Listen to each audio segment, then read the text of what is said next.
is now named. It is for this reason, Mr Speaker, that it is in the public interest that the real name of Edgar, that is Ian Wares, is now publicly known. Well, I thank the honourable gentleman. Child sexual abuse is an abhorrent crime, and the government is sympathetic to the victims and survivors of such abuse. As set out in November in response to the final report of the independent inquiry into child sexual abuse, it is important that due process is followed, allowing investigatory and legal processes to take place in order to maximise the chances of conviction. For the Polyburn. The State confirmed that the Government is intending to raise starting salaries for teachers to £30,000 a year, and that the pension entitlement that teachers enjoy is far higher than those earning the same wage in the private sector. Yes, my honourable friend makes a very good point. It was a manifesto commitment to raise the starting salaries. It is £28,000 this year, and it will be £30,000 next year, from September next year, in line with our manifesto commitment. And yes, I can confirm that the teachers' pension contribution, the employers' contribution, is 23.6%, I think. So it is considerably higher than many in the private sector. Dave McHillier. Thank you, Mr Speaker. The Secretary of State says she wants to support teachers, particularly in the first 5 years, and the £30,000 a year is kicking in next year. But in London, 5 years is often about the time that people have to move because they simply cannot afford to rent privately or buy in the capital. What is she doing to look at this, both in the immediate term and in the long term, to make sure that we keep good teachers in London? Well, I think the honourable lady may be aware, but we do have a London wait-in for teachers, and but of course the cost of accommodation in London, I do accept, are extremely high in some areas. Thank you very much, Mr Speaker, and it is indeed a treat to visit schools. And on Friday I visited the brilliant Horndean Technology College, where I was told that there are 20 ways of getting into teaching, but still schools are struggling to get teachers. So what more can we do to slim down those 20 ways, which does seem rather a lot, and ensure that we have well-qualified teachers to teach pupils to a high standard? One of the main things we're doing, I thank my honourable friend for her question, is to make sure that we have bursaries to attract teachers in particular, particularly those subjects where there's a lot of competition for those skills. And I actually am hoping to actually increase the routes, because we are looking to have an apprenticeship for teaching at undergraduate, so that people who need to earn and learn can also be attracted into teaching. Senator Stephen Moore. Thank you, Mr Speaker. Having dumped the schools bill, the only education policy this government seems to have is a gimmick announcement on making maths compulsory until 18, a plan that experts say is unachievable in light of the teacher recruitment crisis. What discussion did the Secretary of State have with the Prime Minister before his announcement? Because surely they would have told him it was unworkable, given that the government has missed its recruitment target for maths teachers in each of the last 10 years. So we have very much a focus on making sure that our standards are very high in school, and making sure that our children have the very best education so that they compete globally when they need to get into the workforce. Now, if you look at every other developed economy, pretty much all of them, their children do maths of some form up to the age of 18, and we're a bit of an outlier. So what we're doing is looking to raise the expectations and standards to make sure that our children can compete, and also give them skills for life as well with financial.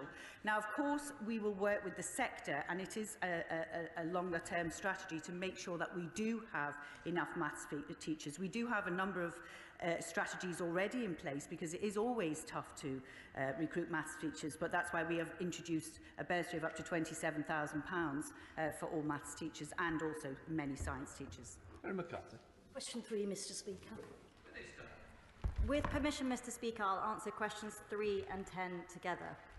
All children, no matter their special educational need or disability, deserve the right support to be able to succeed.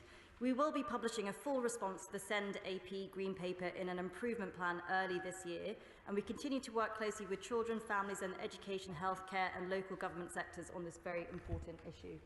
McCarthy. Today is Blue Monday, and I'm sure both you, Mr Speaker, and the Education Secretary will be pleased to know that following the event we did last year, the band New Order and the charity Calm have teamed up together today to urge people not to hold back from seeking help with their mental health if they need it. But as we discussed at that event, too many children are facing unconscionable delays in getting assessed and in getting support. Too many children risk being damaged for life as a result. So can the Minister please get a move on and bring forward the response to the SEND review consultation? Children shouldn't have to wait any longer. I thank the Honourable Lady for her question. I can assure her we're working incredibly hard and we'll be publishing a response imminently. In the meantime, we are rolling out training on mental health for all schools across the country, and I'm working very hard with my counterparts at Health to make sure that when we look at the proposals on SEND, that they are brought fully into the picture as well. David Johnson. Speaker, I have many local parents in Oxfordshire who are unhappy with the County Council for a variety of reasons, from emails that are never answered to EHCPs that come back with details about the wrong child on them, or just long delays in receiving the EHCP. My honourable friend will know many parents want this, as it's become the only way to get support for their children where they might have been able to get support at an earlier stage from school and that not be necessary. Can she tell us what steps she's taking to address this? Well, I know my honourable friend has raised this issue with me several times, and one of the key parts of the reforms that the SEND Green Paper will set out is clear standards for what help children with different SEND needs should be getting in school, because that will give parents greater transparency and accountability in what their child should reasonably get. But it also means those children will get the early help that my honourable friend so rightly talks about. Ben Bradshaw. Mr Speaker, she will be aware that Devon Children's Services has been failing now for many years, with special educational needs being a particular problem. Following the latest inspector's damning report, the County Council has belatedly appointed a new head of Children's Services. But will she make absolutely clear to the political leadership at Devon County Council that if things don't improve quickly, she will have no hesitation in stripping Devon of its responsibility for children's services? I thank the honourable gentleman for his question. We do work with all areas who are struggling to provide SEND through our Regions Group work, through our Delivering Better Value programmes and our Safety Valve programmes. So I will of course look at this issue very carefully, and we always step in and act when we need to. Jonathan Gillis. Mr Speaker, one of the best ways that young people with SEND can be supported is by remaining in the local area to be educated. That's why I'm delighted, thanks to a significant amount of government investment, that Middlehurst School, which is currently sitting empty, is now being built to create 80 new SEND school places. Will my honourable friend congratulate Councillor Janine Bridges and Stoke-on-Trent City Council for this amazing work, and pledge to come open it when it's ready, hopefully at the end of this year? Hear, hear. Well, I will absolutely commend the work of Councillor Janine Bridges, who sounds like she's doing a tremendous job to increase the number of places for SEND children, and I'd be delighted to come in and see whether I can open it as well. Robin Walker. Question 4, please, Mr Speaker. I know how important childcare is to the Chair, and I look forward to seeing his committee's report on this. Getting this right is fundamentally important for parents and children, and my honourable friend, the Minister for Children, Families and Wellbeing, is looking at all options to improve the cost, flexibility and availability of childcare, and crucially outcomes for children. It may interest the members opposite that since 2010 we have doubled Labour's offer from 15 hours to 30 hours of free childcare for 3 to 4-year-olds. We've also introduced 15 hours free childcare a week for disadvantaged 2-year-olds, and parents on universal credit can claim back up to 85% of their childcare costs. I'm grateful to the Secretary of State for that answer, and she's right to set out what has been achieved. But as she will recognise, the issue of access to affordable and high-quality childcare is high on the agenda of parents and of members right across this House, and it's something that, as she's recognised, the Select Committee are looking into. There's been much speculation into the media as to whether this remains a priority for the Government. Can she reassure me and the Committee that she does plan further reform and investment in this space? I thank my honourable friend for his question, and I can reassure him and the whole House that childcare is important to this Government. I met with the Chief Secretary to the Treasury on this actually only last week. Helping working families to take up childcare and remain in work is a Government priority, and we've also taken some steps to make sure this happens. And we also want to make sure that people are going to benefit from a lot of the schemes that we have in place, as some of them are underutilised. So we do have a £1.2 million childcare choices campaign to increase the usage of those. But we will go further, and we are looking at all options to improve the affordability and availability of childcare and, crucially, outcomes for children. Emma Hardy. you, Mr Speaker. Sadly, childcare is not the only thing that parents are struggling to afford to pay for, and I'm very grateful to Karen Taylor from Rooted in Hull for drawing to my attention the work done by the Child Poverty Action Group on poverty-proofing schools. And what this does is provides a toolkit for schools to look at their academic year and to identify times when they're asking parents to pay money, and then to try to find ways to alleviate this and reduce the cost to parents. So will the Secretary of State join me in encouraging many schools up and down the country, academy chains and head teachers to have a look at this toolkit and do what they can to reduce the costs associated with sending their child to school? I thank the Honourable Lady for her question. And of course, we're always focused on what more we can do. We obviously have pupil premium funding, but we also have school uniform guidance. Obviously, we have the highest number of children benefiting from free school meals as well, and in deprived areas, breakfast clubs, which we have introduced. But of course, we all know that economically times are tough, which is why we're very much focused on trying to get inflation down, and the Prime Minister's pledge to halve inflation this year. Shadow Minister Helen Hayes. Thank you, Mr Speaker. Childcare is essential social infrastructure which underpins our economy by supporting parents to work. Yet in 2022, more than 5,000 childcare providers closed, and more than half of all local authority areas saw a net loss of childcare places.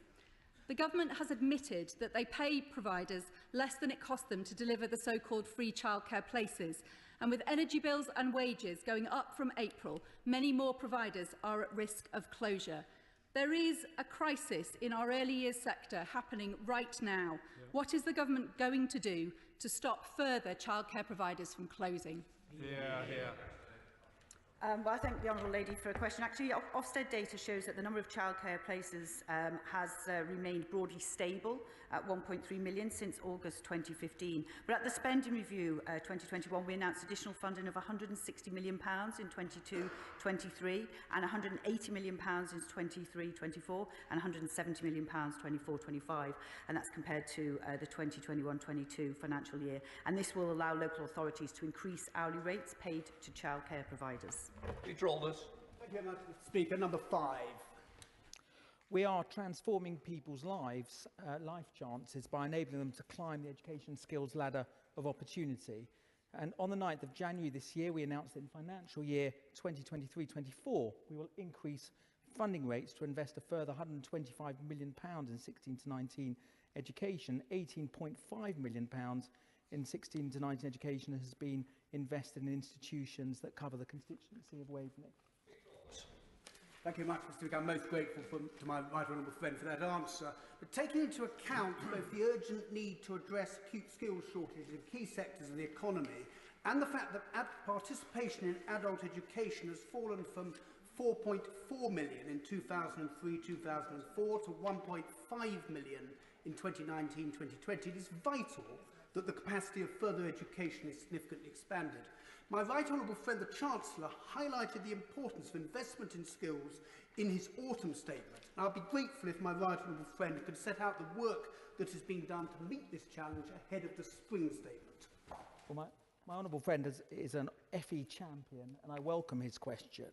And he will be pleased to know that we're investing in resources, increasing skills funding by 3.6 billion over this Parliament, investing in qualifications like T-levels, higher technical qualifications, free level 3 courses, boot camps and apprenticeships, and investing in infrastructure as well, rolling out 21 Institutes of Technologies, spending £290 million. Richard. Come on, my old friend. He can do better than that. The fact of the matter is, still, further education in our country is a Cinderella service. When will he wake up to the fact that we need more skilled people in our country? We need them desperately, and the FE sector is the one area that you could actually do the real investment that pays back very quickly. Can I urge the Minister, who I like a lot, we're old friends, get his act together and put some real heft into further education? When the honourable gentleman describes FE as the Cinderella sector, I might to remind you that Cinderella became a member of the royal family, and it's this government. It's this government that is banishing the two ugly sisters of under-resourcing and snobbery about further education and skills. And as I said in my previous answer to my honourable friend, we're investing a 3.6 billion extra in skills in this Parliament, 3.8 billion, I should say, and 1.6 billion extra for FE, increasing the number of hours students learn. I'm very proud of this government's approach to further education and skills. Right, let us move to Shadow Minister Toby Perkins. Well, thank you very much, Mr Speaker. I mean, the Minister was a huge champion for the FE sector when he was the Select Committee Chair, so it will be depressing to hear that he's now speaking up for this government. This government's funding settlements for FE colleges are the worst in post-war history. Not my view, the view of the Independent Institute for Fiscal Studies.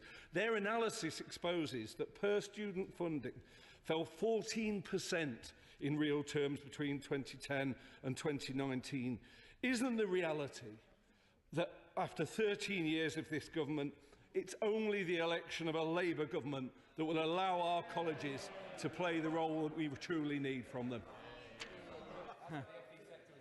So I say to my honourable friend, it's wishful thinking on his part. I mean, the government is increasing investment in apprenticeships to 2.7 billion by 2024-25. We'll be investing an extra 1.6 billion in 16 to 19 education at the same period of time. That includes 500 million a year for T-levels. I mentioned the 290 million pounds that's being spent on Institute of Technologies, and 1.5 billion pounds to commit and upgrade FE College Estate in England over the next few years. So this is a government that's investing and championing further education and skills, and my honourable friend should recognise that. Number 6, please, Mr Speaker.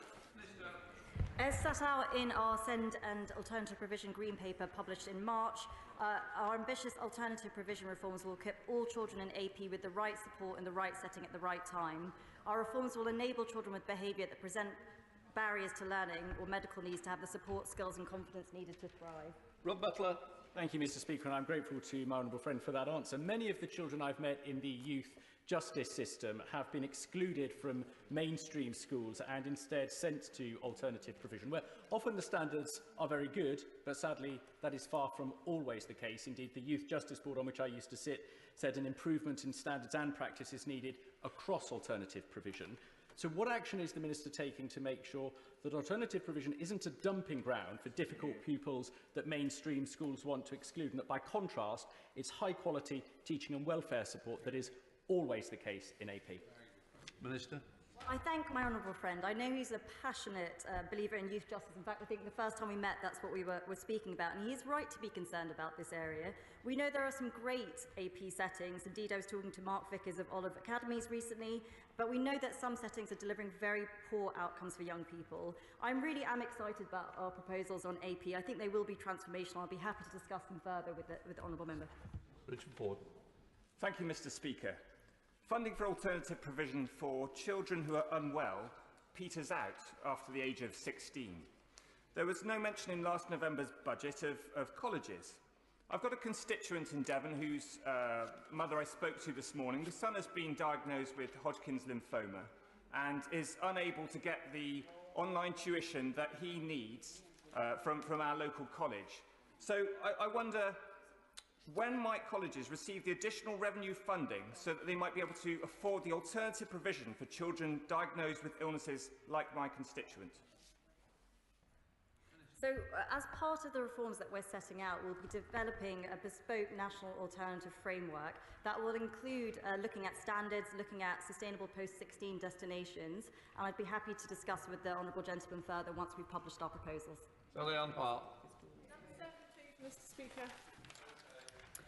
With permission, Mr Speaker, I will answer questions 7 and 22 together. Family hubs are one-stop shops that make it easier for families to get the support they need, and I strongly support them. The Government is investing £300 million in the Start for Life and Family Hubs programme, and 75 local authorities will begin to open hubs later this year.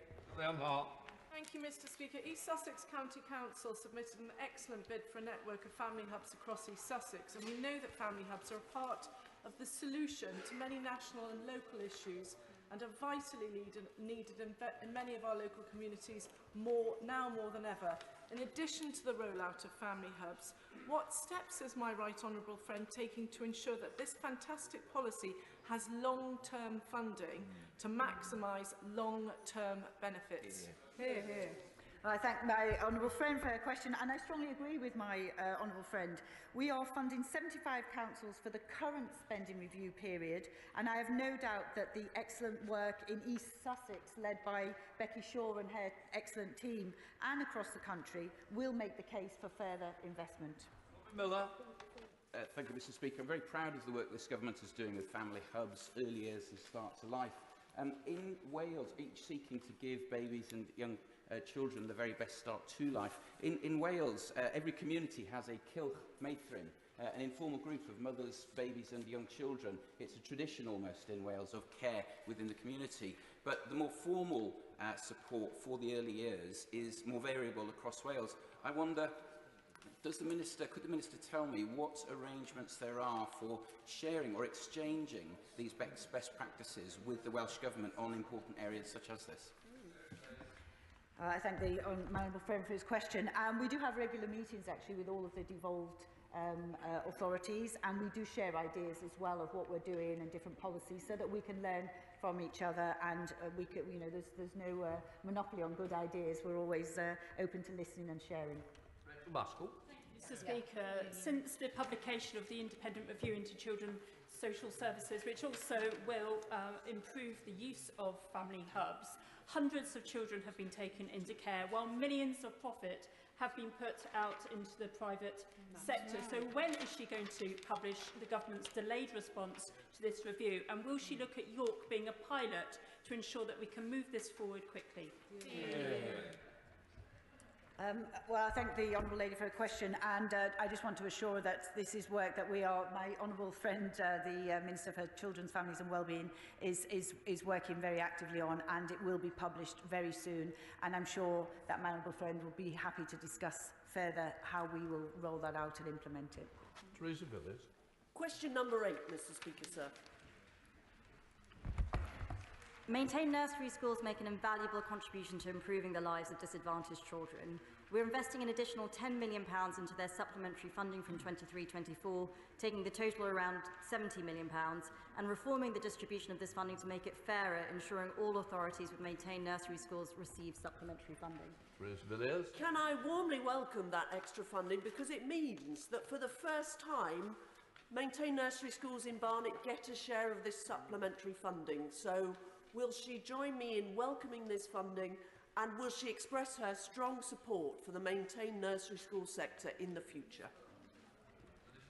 Well, I thank my right honourable friend. I know she has consistently and passionately campaigned for the maintained nursery school sector, and I agree they're doing an excellent job, not only in supporting some of the most disadvantaged children, but also in sharing their expertise and knowledge with other providers as well.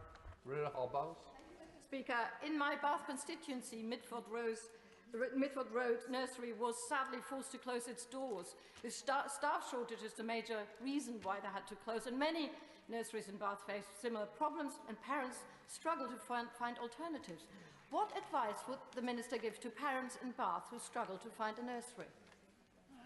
Well, I thank the honourable lady for her question. We have actually, in terms of early years, increased funding by about £500 million set out since 2021. I do agree that workforce is an issue, and we're looking at recruitment and retention very carefully, and we'll be setting out proposals as and when we can.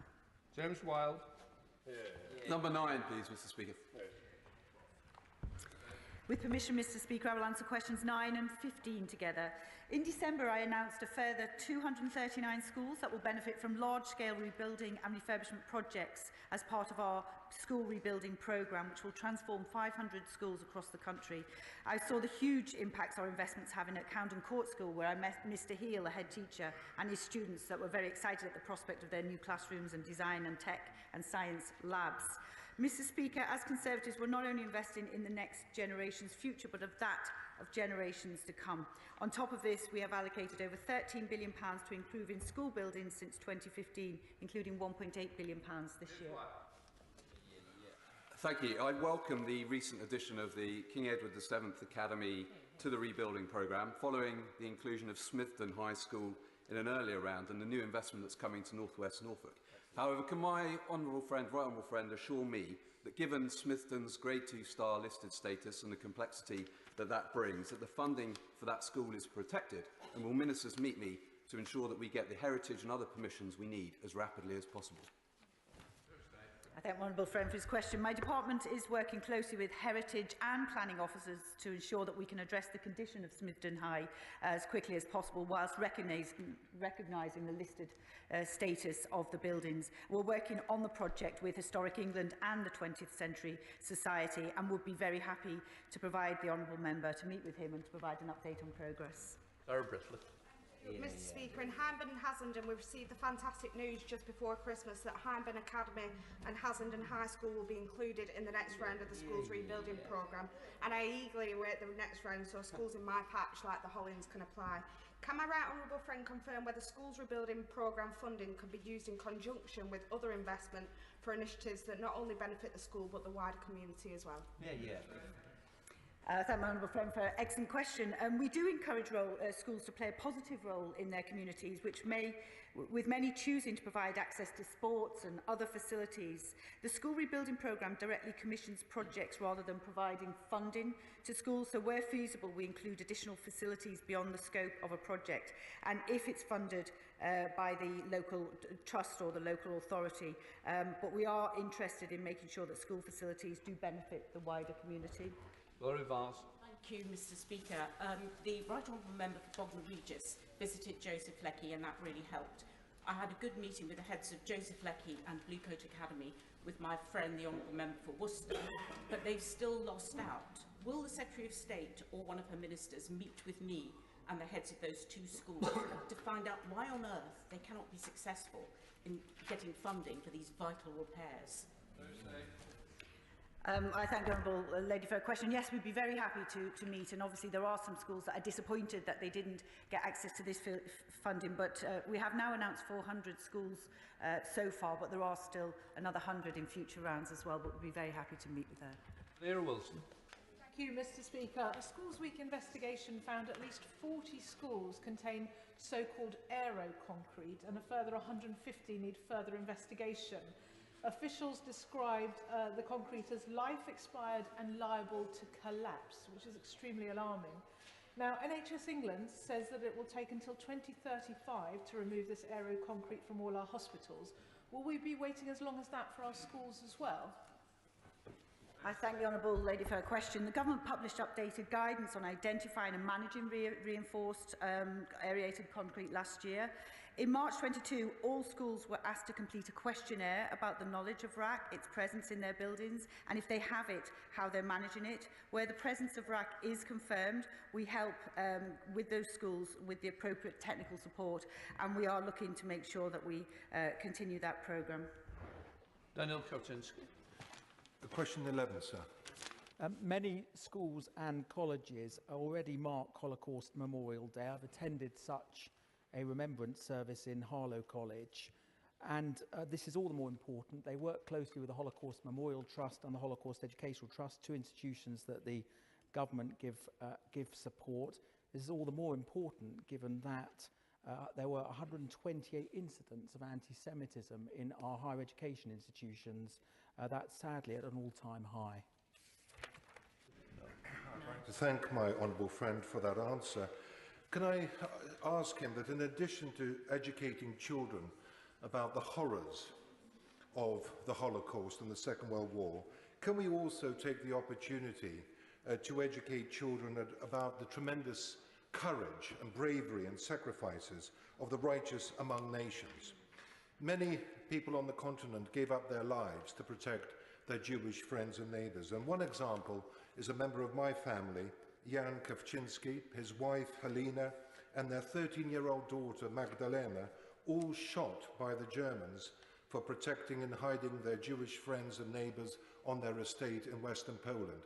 As well as educating children about the misery of the Holocaust, we must give them inspiration that many of our brothers and sisters in occupied Europe gave the ultimate sacrifice to protect friends and neighbours of the Jewish faith. Here. I'd have to say it's very moving to hear of your family's experience. And I absolutely agree with my honourable friend. We must teach and remind people that there were many righteous Gentiles who suffered doing everything possible to save Jews. And if I can mention another famous Polish lady, Irene Sendler, who saved 2,000 Jewish children from the Warsaw ghettos, and was remembered in a special exhibition in Parliament, in the Commons in 2018, of which I was pleased to attend. But my honourable friend makes a really powerful point, and I'm sure schools up and down the country will be listening to what he says. Question number 12, Mr Speaker. Thank you. We're improving quality in apprenticeships. Ofsted will be inspecting every apprenticeship provider by 2025. All providers have been asked to re-register with the Register of Providers. We're intervening to help apprentices and employers as well. Paul Holmes. Thank you, Mr Speaker. My local college, Eastleigh College, work alongside 700 regional employers to deliver high-quality apprenticeships right through to degree level. Last year, nearly a third of apprenticeship starts were higher level. So can I ask what steps the government is taking to broaden the routes into technical education and increase the number of higher level apprenticeship starts? Question. He will be pleased to know there have been over 10,800 apprenticeship starts in his constituency since 2010. We're investing £2.7 billion in apprenticeships by 2025. We're spending some of that, £8 million on promoting degree-level apprenticeships. We have a big recruitment campaign, Fire It Up, to try and encourage more apprentices. We're transforming careers advice on apprenticeships in schools and colleges. And of course, we pay non-levy pay small businesses the vast majority of their training costs when they hire apprenticeships. Yes. Question 13, Mr Speaker. Thank you, Mr Speaker. The law is clear that schools must prohibit the promotion of partisan political views and should take steps to ensure the balanced presentation of opposing views on political issues when these are being taught. Guidance to schools on political impartiality was published in February 22. It summarises the legal position and makes it clear that steps taken to ensure these legal duties are met should be reasonable and proportionate. Thank you, Mr Speaker. You don't have to be a historian to understand the dangers of indoctrinating children. And yet polling by YouGov for Policy Exchange shows that the majority of UK children are being taught political ideology as fact in school. For example, gender ideology, which states that children can be born in the wrong body and men can have babies, or critical race theories that say race is a social construct, or sex positivity, such as in this document, which instructs teachers of children with learning disabilities to simulate sexual arousal on anatomically correct dolls while playing sexy music in class. These are not isolated incidents, but endemic in our schools. The guidance is not working. What does the Minister intend to do about it? The guidance on political impartiality does make it very clear that when teaching about sensitive political issues relating to discrimination, teachers should be mindful to avoid promoting partisan views or presenting contested theories as fact. Schools need to ensure that any resources used in the classroom, particularly if they've been produced by an external organisation, are age-appropriate, suitable and politically impartial. And schools should consult parents and they should share lesson materials when parents are asked to see them. Question 14, Mr Speaker. The Government supports the provision of nutritious food in schools, which ensures children are well nourished, develop healthy eating habits and can concentrate and learn. 1.9 million pupils are eligible for free school meals. That's an increase from 2021, when 1.7 million pupils were eligible. In large part, the increase is due to protections put in place to support families as they move to universal credit. In addition, of course, 1.25 million pupils are eligible under the Universal Infant Free School Meal Programme. Thank you, Mr Speaker. Each month, 4 million children experience food insecurity, going to bed hungry and then setting off to school on an empty stomach. To tackle this injustice, My Free School Meals for All bill would guarantee that every child in England would get a hot, healthy meal each day, just as been done in Scotland and Wales. It could be paid for twice over by removing the private schools' £1.7 billion tax break, a move that the party opposite blocked last week. My bill is due to get its second reading on Friday, so I asked the Minister, will he back my bill, or does he believe that protecting tax breaks for elite private schools is more important than feeding hungry children? Well, Mr Speaker, the government has extended free school meals to more groups of children than any other government over the past century, including Labour governments in that period. So there was an increase, as I've said earlier, from 1.7 million to 1.9 million. There's an extension to 85,000 students in FE colleges introduced by this government, and there's new eligibility for some children of families with no recourse to public funds, and of course the 1.25 million children in infant schools, again another scheme introduced by this government. SNP spokesperson Carol Muller. Mr Speaker, the Levelling Up Secretary said in October that extending free school meal provision would be the most timely, effective and targeted of all public health interventions that this government could make. The Scottish Government has already committed to universal free school meals for primary children. Does the Minister agree with his colleague? And if not, what targeted interventions would he make to tackle child hunger? We are spending £1.6 billion a year on free school meals for children, and we do want to make sure that that funding is targeted at the most needy, and that's precisely what is happening. We accept the point, and I agree with the Honourable Lady, that it is important that children from disadvantaged backgrounds, children that can't afford meals at lunchtime, that they are provided. But we are doing so. As I've said, we've increased the number of children eligible for free school meals, benefit-related free school meals, from 1.7 million to 1.9 million pupils. Number 16, please, Mr Speaker. Thursday. Thank you, Mr Speaker. Schools, like families and businesses across the world, are facing global inflationary pressures. The Prime Minister has pledged to halve inflation, and school funding will increase by £2 billion next year, as well as the year after that. This will be the highest real terms spending on schools in history, totalling £58.8 billion by 2024-25. In 2010, school funding stood at £35 billion, so we will be delivering a 68% increase in cash terms. The government's also announced further support for parents worth £26 billion next year.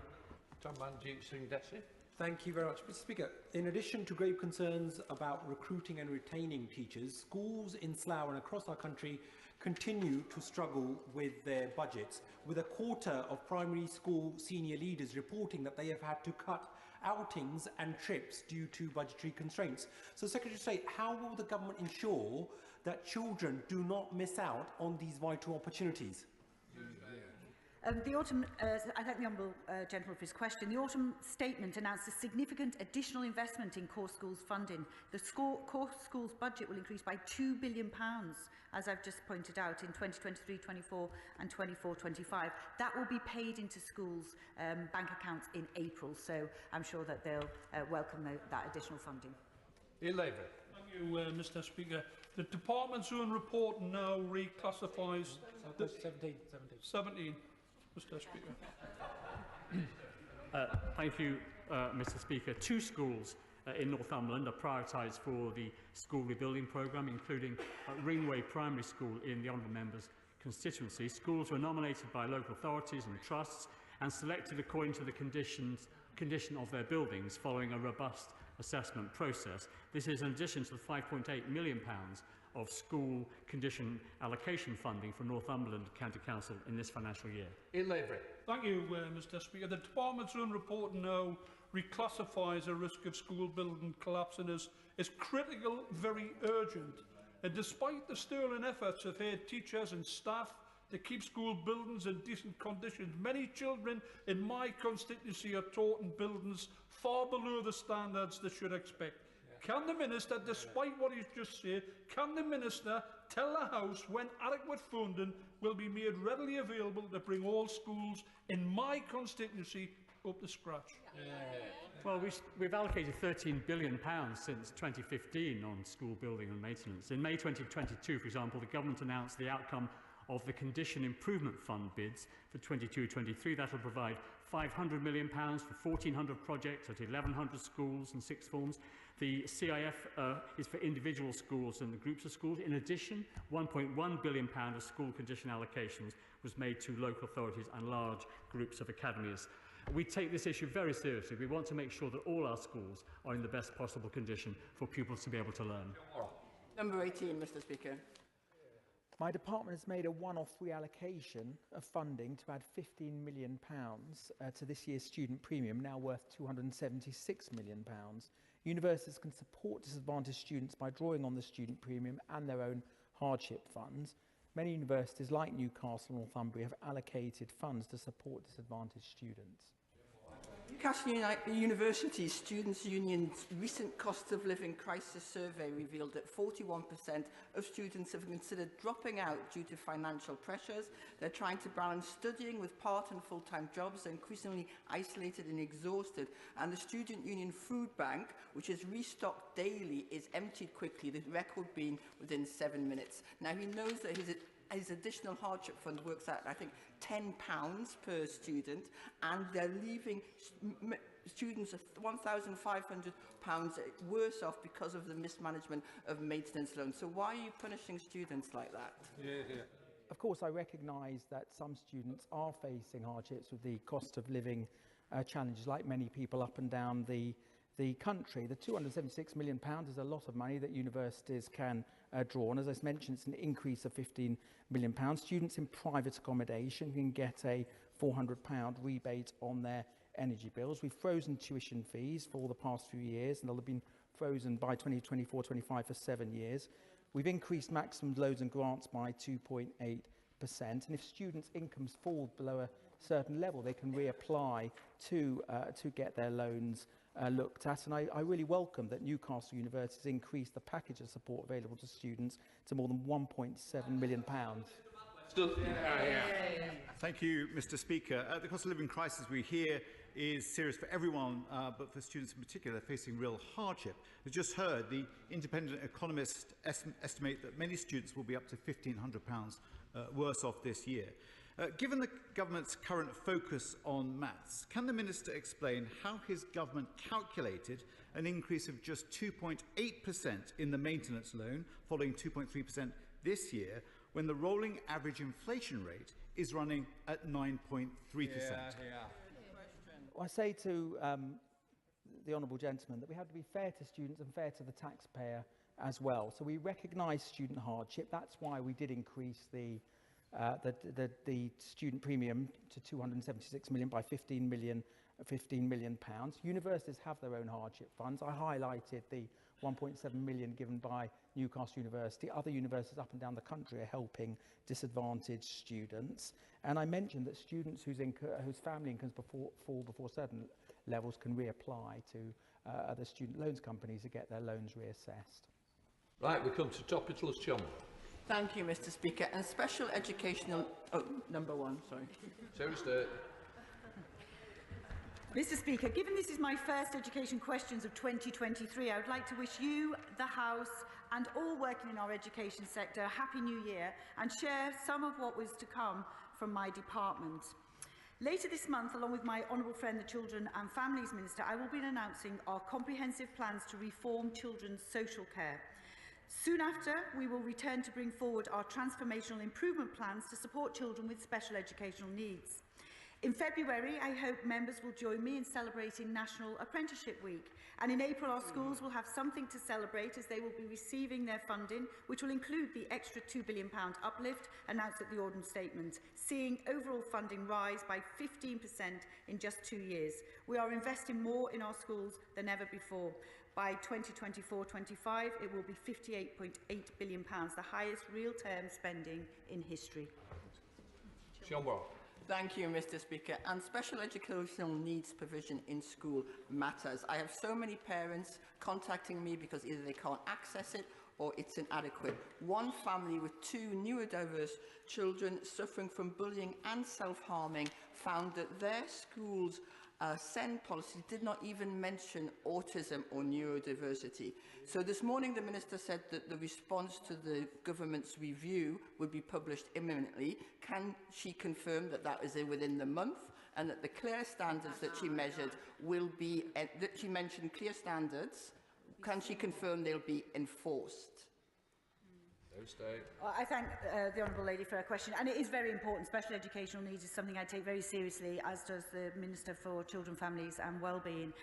It will be very soon. There is not long to wait, and I'm sure that you will be delighted with the improvement plan that we will publish, which was very early in the new year, and not long to wait. Duncan Baker. Thank you, Mr Speaker. My constituent, Hayley Turner, in our community of North Norfolk, is an inspirational campaigner for special educational needs. She improves it enormously across our whole area.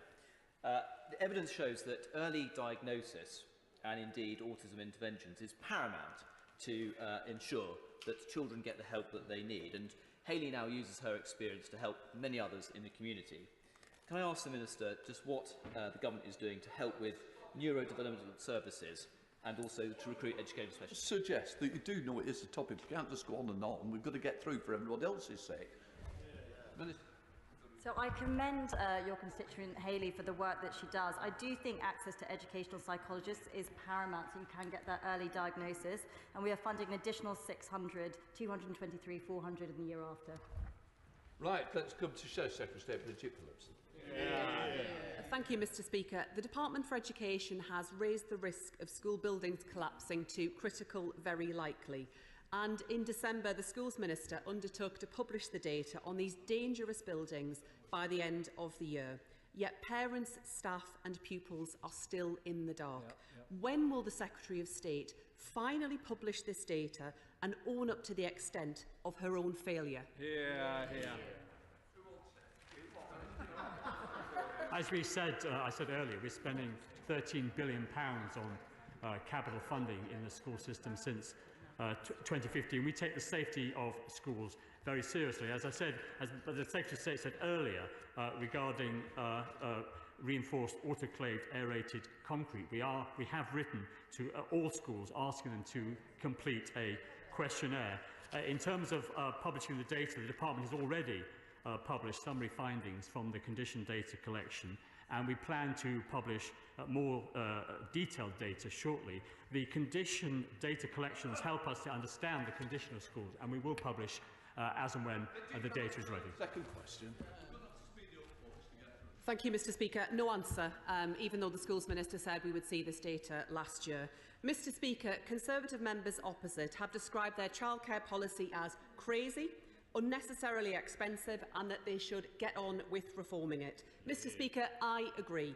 That's why the next Labour government will deliver a modern childcare system from the end of parental leave to the end of primary school. If even your own colleagues can see the case for change, why can't the Secretary of State?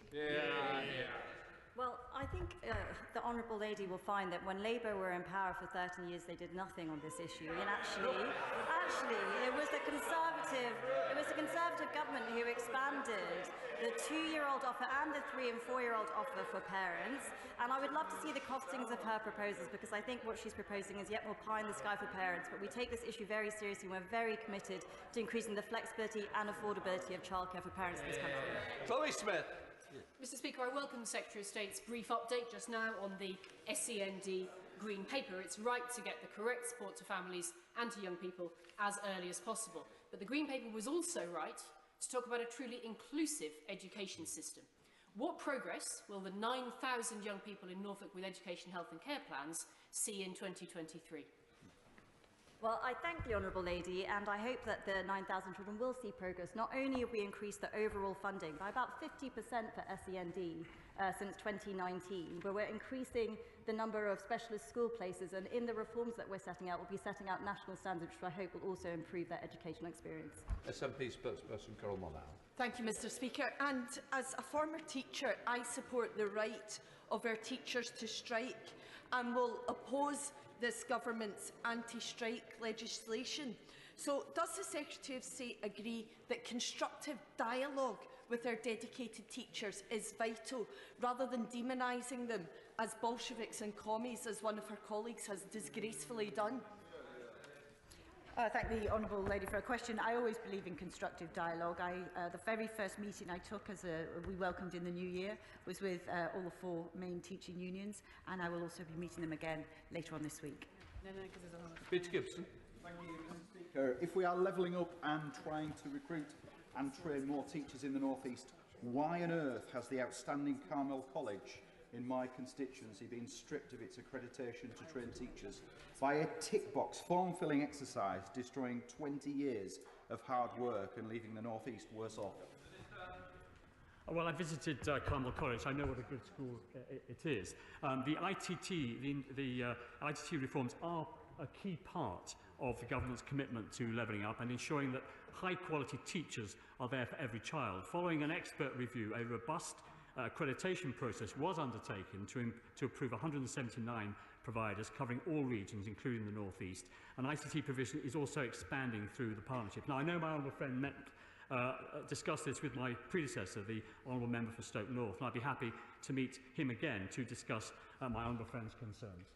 Stephanie Peacock. Thank you, Mr. Speaker. And myself and the member for Barnsley Central last week held a meeting with parents about SEND provision. Barnsley has one of the highest numbers of EHC plans in the country. What resources will the government commit to ensure provision is improved where it is needed most? Well, I thank the Honourable Lady, and I can tell her that the high needs funding for Barnsley increased 12% year on year for 2023-24, which will be over £40 million in total. They also received £7 million for high needs provision capital from 2023 to 2025 to increase the number of places as well.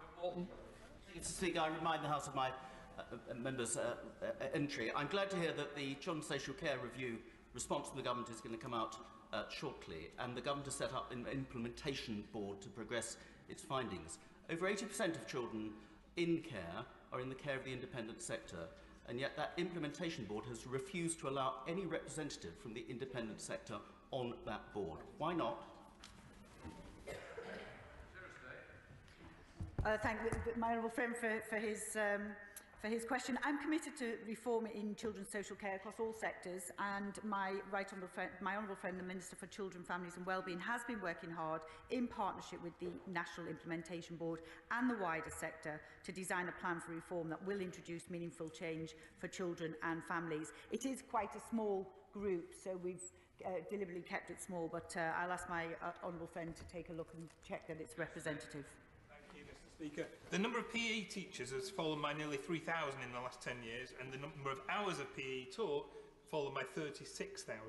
With nearly a third of young people currently classed as inactive, what's the government going to do to stop physical activity flatlining and make sure that young people can get the benefits of social, physical, and mental benefits of PE in schools? Well, actually, we've met the target for PE teacher recruitment for most of the last 10 years. And we have the school sport and action plan in place. There's a new plan being worked on at the moment. We take sport in schools very seriously. It's important both for physical health and mental health, and actually for academic attainment. Siobhan Bailey. Thank you, Mr. Speaker. Parents of children with special educational needs feel they are constantly battling to be heard, and so their children can lead fulfilling lives. Some Stroud children are only getting a few hours of schooling each week, which is hugely disruptive for family and child. So I'm working with Gloucestershire County Council's Phil Robinson to improve day-to-day experiences of Stroud families. But what is my right honourable friend doing to ensure that the local authorities and parents are really key to implementing the new reforms? Well, I thank my honourable lady. I am really exercised about this issue. I speak to parents of children with SEND all the time, and I do think they find the experience very adversarial. I'll be setting out more details in the implementation strategy shortly, but this is something that I care very passionately about. Sharon Hodgson. Thank you, Mr. Speaker. The current National School Breakfast Programme only reaches 1/4 of the children living in areas with high levels of deprivation in England. Labour has set out our universal free breakfast offer, meaning no child is too hungry to learn. When will the government join the Labour Party in this commitment? Well, we are spending £30 million between 2021 and 2024 on the school breakfast programme. It offers free breakfast to children in disadvantaged areas, supporting their attainment and readiness to learn. Now, the focus of the breakfast provision has been to target the most disadvantaged areas of the country, and that has been our strategy. Thank you very much, Mr. Speaker. Does the Secretary of State think that it is acceptable that 4 out of 5 dyslexic children still leave school not identified, and that teachers still do not have to be trained to support dyslexic children specifically? It was a pleasure to meet the Minister last week, but will she ensure that in future early intervention is put in place for the identification of dyslexia and other neurodivergent conditions? Well, I thank my right honourable friend and for his collaborative approach in the meeting that we had last week. I absolutely do think that early identification is key, and we'll be looking very carefully at that and teacher training in the implementation plan that I'll be setting out shortly. Thank you, Mr. Speaker. On New Year's Eve, the care community lost a highly respected and dear friend and true advocate. Ian Dixon spent his entire life making a difference to children in care and urging governments to listen to them. The care review does not have all the answers, so will the Minister please implement the recommendations from the pioneering Care Experience Conference, for which Ian played a leading role in? Well, I thank my honourable lady, and I paid tribute to Ian's work, and I would love to look at that in more detail and speak to her further about what we can take forward. Paul Holmes. Mr. Speaker, we all visit many schools. The latest for me was Chiltern Academy, and talking to them about their Go Well support. And we'd all talk about funding, but the biggest thing that they hit with me with on funding is not just the amount, but it's also the visibility and the extended timelines that it's there. Can the Minister please explain what can be done to make sure that the schools know earlier and for longer what money they'll have available? Well, I understand and agree with my honourable friend about the importance of certainty over funding. The dedicated school grant allocations for 23-24 were published in December 2022, including indicative allocations for the mainstream schools additional grant, which will distribute the additional £2 billion of funding that was announced in the autumn statement. Thank you, Mr. Speaker. As we've heard, the additional £15 million hardship for students announced last week amounts to less than £10 per head, significantly less according to my sums, while the IFS says that students are £1,500 a year worse off. Today, the APPG for Students is launching an inquiry into the impact of the cost of living crisis on students, inviting submissions from students, their unions and institutions across the UK. Will the Minister agree to meet with us to consider the evidence we receive? Of course, I would be delighted to meet. 276 million, along with other measures the government done, including the energy rebates and other support that we try and give students who are facing cost of living challenges. So, Thank you, Mr. Speaker. In light of the government's new emphasis on numeracy in schools, can I make a plea that the government does not forget about literacy in schools, and in particular how we can continue to raise standards? I have an initiative called Get Whittam Reading, which has been running for 10 years now, and I would urge members of the front bench to come to Whittam to see that scheme in action this year, to see how it's raised standards in education. Well, I couldn't agree more with my right honourable friend, and I share her passion. I'd be delighted to come and see the scheme in place in her constituency. We take reading very seriously. We have risen through the international league tables from joint 10th to joint 8th in the polls study, and it's the least able children who are improving fastest in those surveys. Mike Hansman. Thank you, Mr. Speaker. James Kerfoot, the head teacher of Ruddy Senior Academy, which serves constituents of my parish, has introduced free school meals for all pupils. Why doesn't the Minister do the same? Well, as I said, we're spending £1.6 billion each year on free school meals, targeted at the most disadvantaged children. But of course, schools are able to use their pupil premium funding, which is £2.5 billion a year to schools, if they wish to extend the coverage of free school meals to more pupils. We did extend, as I've said earlier, free school meals to all pupils in infant schools, and that was an early decision of the coalition, the Conservative-led coalition government. Jerome Mayu. Mr. Speaker, children's services in Norfolk have been judged as requiring improvement all the way back since 2008. So will my honourable friend join me in congratulating Executive Director Sarah Tuff and all her staff, as well as Councillor John Fisher, on last week's assessment that Norfolk's children's services are now good and well on their way to outstanding? I thank my honourable friend. I will indeed congratulate that team. It is actually quite a hard thing to do, and I think it's brilliant that they've been able to get to that recommendation. Margaret Farrier. Mr Speaker, we take the safety of schools very seriously, the Minister's response to an earlier question. So, will Ministers reconsider mandating the fitting of sprinklers in new build schools to minimise the risk posed by fires to the buildings, equipment, pupils' schoolwork and the people within them? Well, the Honourable Lady will know that there is revised guidance to the new Buildings Bulletin has been issued after a wide consultation, and it does make some changes to the requirements for when sprinklers are to be installed in schools, particularly when the risk factor of the pupils and students in the school is high. For example, children with special educational needs or residential schools. Final question, Nikki Aitken. Speaker, when I met with Jewish students studying in universities in my constituency, I was appalled to learn of the anti-Semitism that they have to suffer on a daily basis often. And it was made worse by the recent report into the NUS, the National Union of Students, handling and challenging of anti-Semitism. In the month where we mark Holocaust Memorial Day, I would be interested to hear the Minister's assessment of that NUS report. I thank my right honourable friend for her question. I've been shocked and sobered by reading this report that NUS was in essence a hostile place for Jewish students. That's not acceptable. NUS, National Union of Students, the main body for students, should be a place that isn't just safe, but a place that is welcoming for Jewish students as well.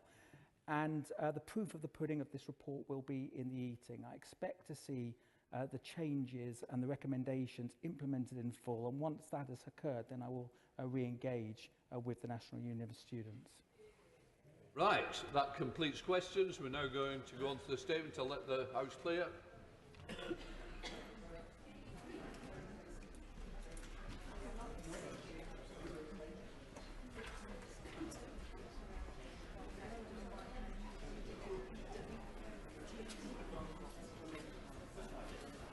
Let us come to the statement. I call the Foreign Secretary, James Beverley. Thank you, Mr Speaker. With permission, I will make a statement on the execution of a British national in Iran. On Saturday morning, Iran's regime announced that it had executed Ali Reza Akbari, a British-Iranian dual national. I know that the thoughts of the whole House will be with his wife and 2 daughters at the time of their loss. They have shared his ordeal, an ordeal which began just over 3 years ago when he was lured back to Iran. He was detained and then subject to the notorious and arbitrary legal process of the regime. Before his death, Mr Akbari described what was done to him and how torture had been used. Let there be no doubt, he fell victim to the political vendettas of a vicious regime. His execution was the cowardly and shameful act of a leadership which thinks nothing of using the death penalty as a political tool to silence dissent and settle internal scores. In February last year, Mr Akbari's family asked the Foreign Commonwealth and Development Office for our support, and we have worked closely with them ever since. I want to pay tribute to their courage and their fortitude throughout this terrible period. In line with their wishes, my noble friend Lord Ahmed, the Minister of State, lobbied Iran's most senior diplomat in the UK as soon as we learned that Mr Akbari's execution was imminent. We maintained the pressure right up until the point of his execution, but sadly to no avail. When we heard of the tragic news on Saturday morning, we acted immediately to demonstrate our revulsion. I ordered the summoning of Iran's Chargé d'Affaires to the Foreign Commonwealth and Development Office to make clear the strength of our feeling. Our ambassador in Tehran delivered the same message to a senior foreign ministry official. 10 other countries have publicly condemned the execution, including France, Germany, and the United States. The European Union has done the same, and I am grateful for their support at this time. We then imposed sanctions on Iran's Prosecutor General, Mohammad Jafar Montazeri, who bears heavy responsibility for the use of death penalty for political ends. His designation is the latest of over 40 sanctions imposed by the UK on the Iranian regime since October, including 6 individuals linked to the revolutionary courts, which have passed egregious sentences against protesters, including the death penalty. In addition, I have temporarily recalled His Majesty's Ambassador Simon Shirtcliffe from Tehran for consultations, and we met and discussed this earlier today. Now we should consider what further steps, alongside our allies, we take to counter the escalating threat from Iran. We do not limit ourselves to the steps that I have already announced. Mr. Akbari's execution follows decades of pitiless repression by a ruthless regime. Britain stands with the brave and dignified people of Iran as they demand their rights and freedoms. Just how much courage that takes is shown by the appalling fact that over 500 people have been killed and 18,000 have been arrested during the recent wave of protests. Instead of listening to the calls for change within Iran, the regime has resorted to its usual tactics of blaming outsiders and lashing out against its supposed enemies, including by detaining a growing number of foreign nationals for political gain. Today, there are many European nationals being held in Iranian prisons on spurious charges, including British dual nationals. And I pay tribute to our staff, both in Tehran and here in the UK, who continue to work tirelessly on their behalf and to secure their release. And beyond its borders, the regime has supplied Russia with hundreds of armed drones used to kill civilians in Ukraine. Across the Middle East, Iran continues to inflict bloodshed and destruction by supporting extremist militias. And all the while, the steady expansion of the Iranian nuclear program is threatening international peace and security and the entire system of global non-proliferation. In the last 3 months alone, Britain has imposed 5 separate packages of sanctions on Iran, and today we enforce designations against over 300 Iranian individuals and entities. We have condemned the regime in every possible international forum, securing Iran's removal from the United Nations Commission on the Status of Women, and alongside our partners, creating a new UN mechanism to investigate the regime's human rights violations during these recent protests. But the House should be in no doubt that we are witnessing the vengeful actions of a weakened and isolated regime, obsessed with suppressing its own people, debilitated by its own fear of losing power and wrecking its international reputation. Our message to that regime is clear. The world is watching you and you will be held to account, particularly by the brave Iranian people, so many of whom you are oppressing and killing. And I commend the statement to the House. I now call Shadow Minister Bambas Charles. Thank you, Mr. Speaker, and I also want to thank the Foreign Secretary for giving me advance sight of his statements. I'm responding on behalf of the opposition today as my right honourable friend, the member for Tottenham, is on a visit to Northern Ireland, so is unable to be here today. The execution of Ali Reza Akbari is the most horrendous human rights abuse, a barbaric act of politically motivated murder at the hands of the Iranian regime. The whole House's condolences and solidarity are with his family at a time of unimaginable grief. That the Iranian regime chose to take Mr. Akbari's life to make a political point to the British government is a disgrace. The death penalty should never be used for any crime, but in Iran we must call these executions what they are, a gross attempt to silence a protest movement by striking fear into the hearts of the ordinary Iranian people. In Mr. Akbari's case, this execution is a direct message to the British government. They are, in the words of Volker Turk, the UN High Commissioner of Human Rights, state-sanctioned killings. Mr. Akbari returned to Iran after a successful career in business in the UK to advise the government on the nuclear deal between the West and Iran. He wanted to see a successful deal to end the Western sanctions on the country. We have discussed many times in this House the importance of a strong response to this brutal regime. The government must now prescribe the IRGC either through the existing process or through amending the National Security Bill to create a new process of proscription for hostile state actors.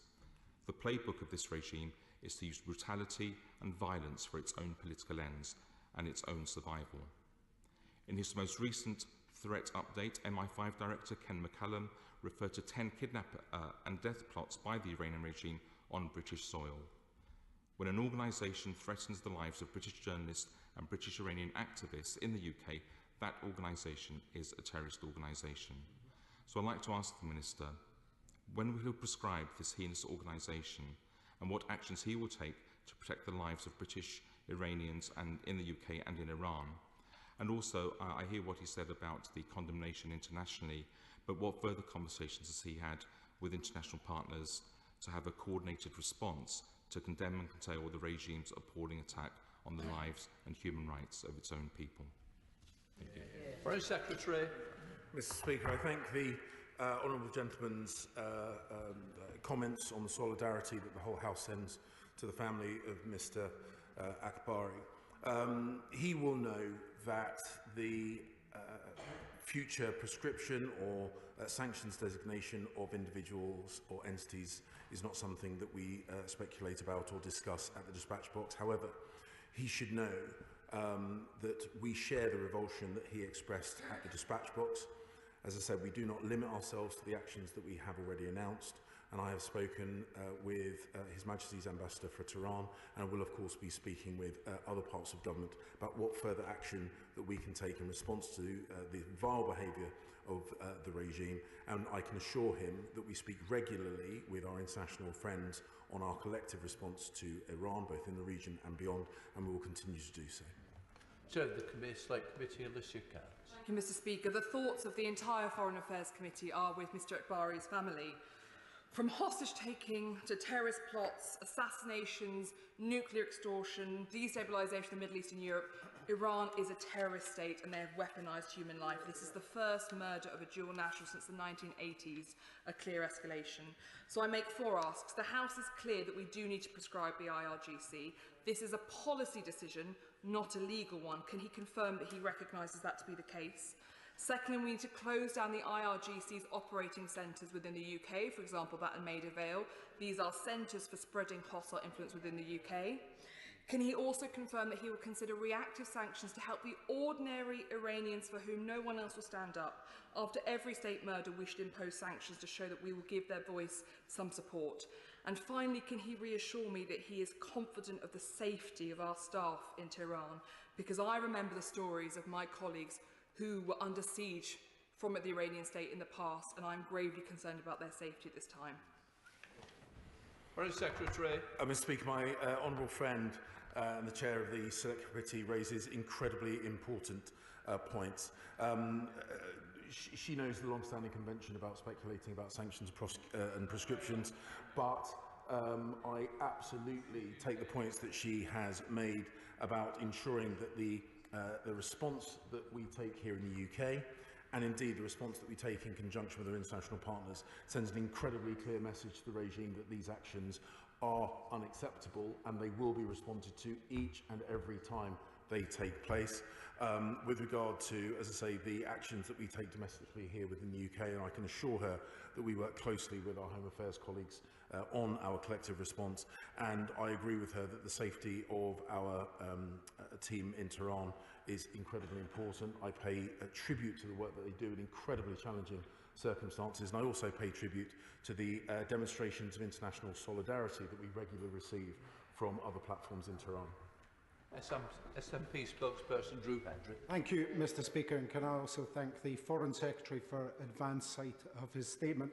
On behalf of the SNP, we utterly condemn the execution of Alireza Akbari in the strongest possible terms, and we extend our heartfelt condolences to his family. Once again, this execution highlights the serious injustice and failings of the Iranian judicial system. The Foreign Secretary's decision to sanction Iran's prosecutor is welcome.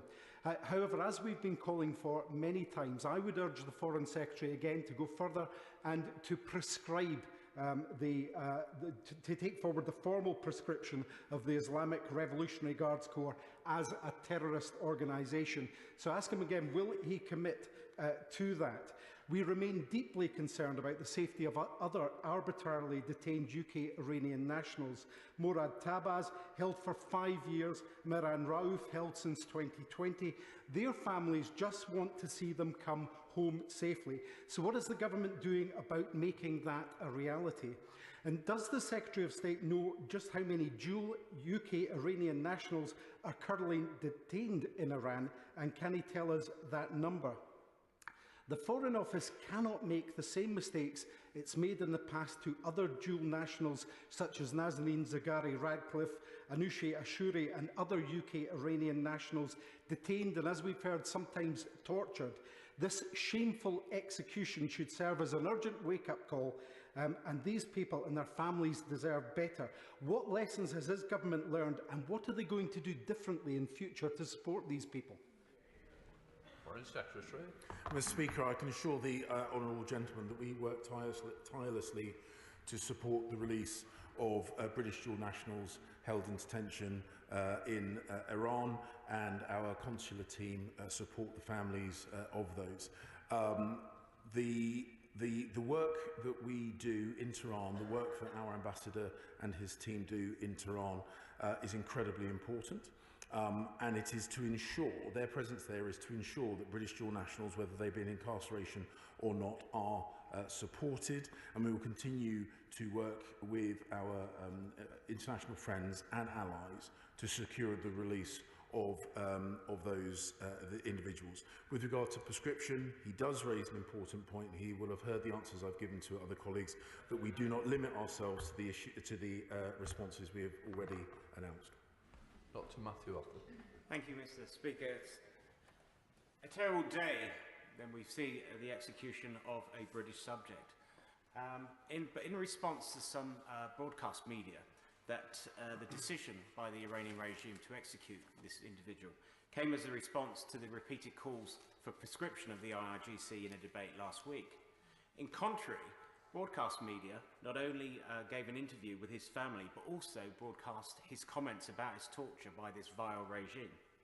So does that show the Secretary of State, as it does to me, not only the power of the media broadcast, but also will he ensure that the funding of BBC Radio Persia will continue to ensure that the people of Iran can hear the truth, and that will one day oversee the downfall of this vile regime? Foreign Secretary. Mr. Speaker, my honourable friend raises an incredibly important point about our ability to project our values into Iran. The fact that millions of Iranians are protesting against their own government shows that there are many people in Iran who share our values and are deeply opposed to the regime that oppresses them. I have actually spoken with the BBC senior leadership about the funding of our foreign language world service broadcasts, including in Persia, the Persian broadcast, and I can assure him that whether it be through the BBC World Service or whether it be through the work that is done by our embassy, by the ambassador and his team, we will continue to project our values into Iran and hopefully reinforce and indeed show solidarity with those brave Iranians protesting against their own regime. Andy Slaughter. Thank you very much, Mr. Speaker. Mr. Akbari was my constituent, and I would like to offer my sympathies to his family here and abroad. I've been representing their interests in the past year, and I've had extensive contact with the past few difficult days. Their strength and courage have been extraordinary in the face of the brutality and cruelty of the Iranian regime. Earlier today, I spoke to Mr. Akbari's daughter in the UK, and she asked me to raise a further distressing matter with the Foreign Secretary. The regime refuses to release Mr. Akbari's body or to allow burial in the place chosen by him, and have made threats to destroy his body unless the family cooperates with their instructions. The cemetery where they were told he should be buried informed the family that burial already took place last week, casting doubt on the time of his execution.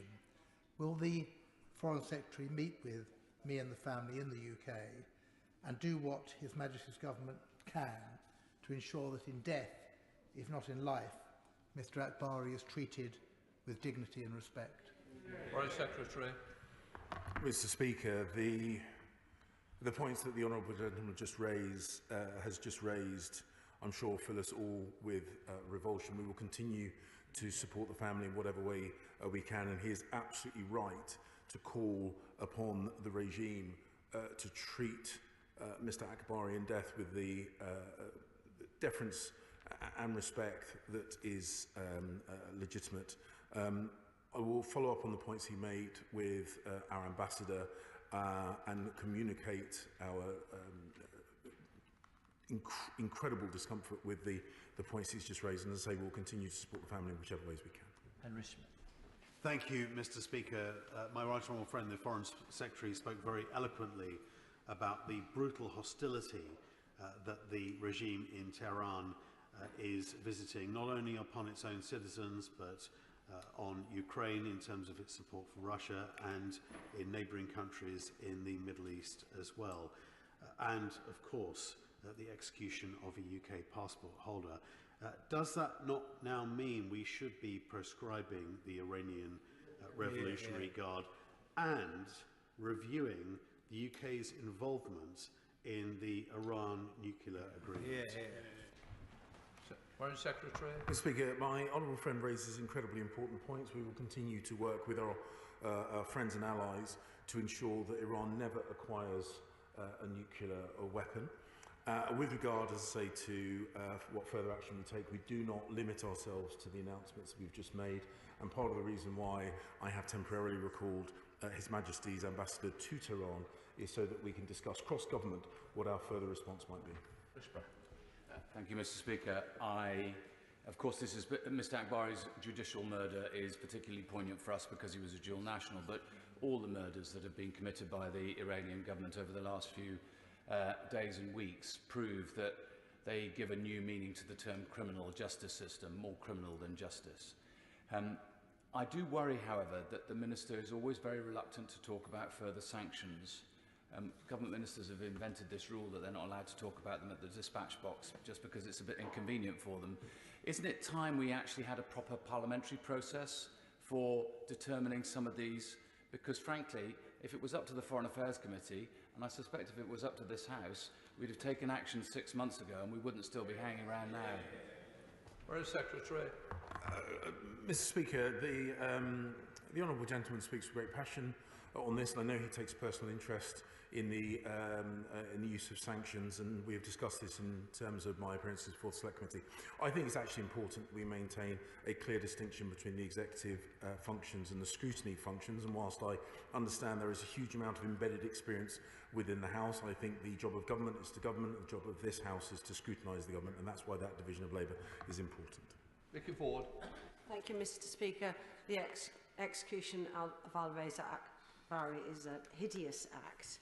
It's very clear that the Iranian regime will do nothing to stop its desire to repress its people, whether that is arrest, torture, or indeed murder of its innocent citizens, many of whom are women. Many colleagues from across this House have called for the IGRC to be prescribed. I'd like to add my name to that list, and I would also urge the Foreign Secretary to continue to work with our allies to try and get a global consensus with our allies on this issue. Foreign Secretary. My right honourable friend highlights something I think we should all consider. The actions taken by the Iranian regime are a display of weakness and not strength.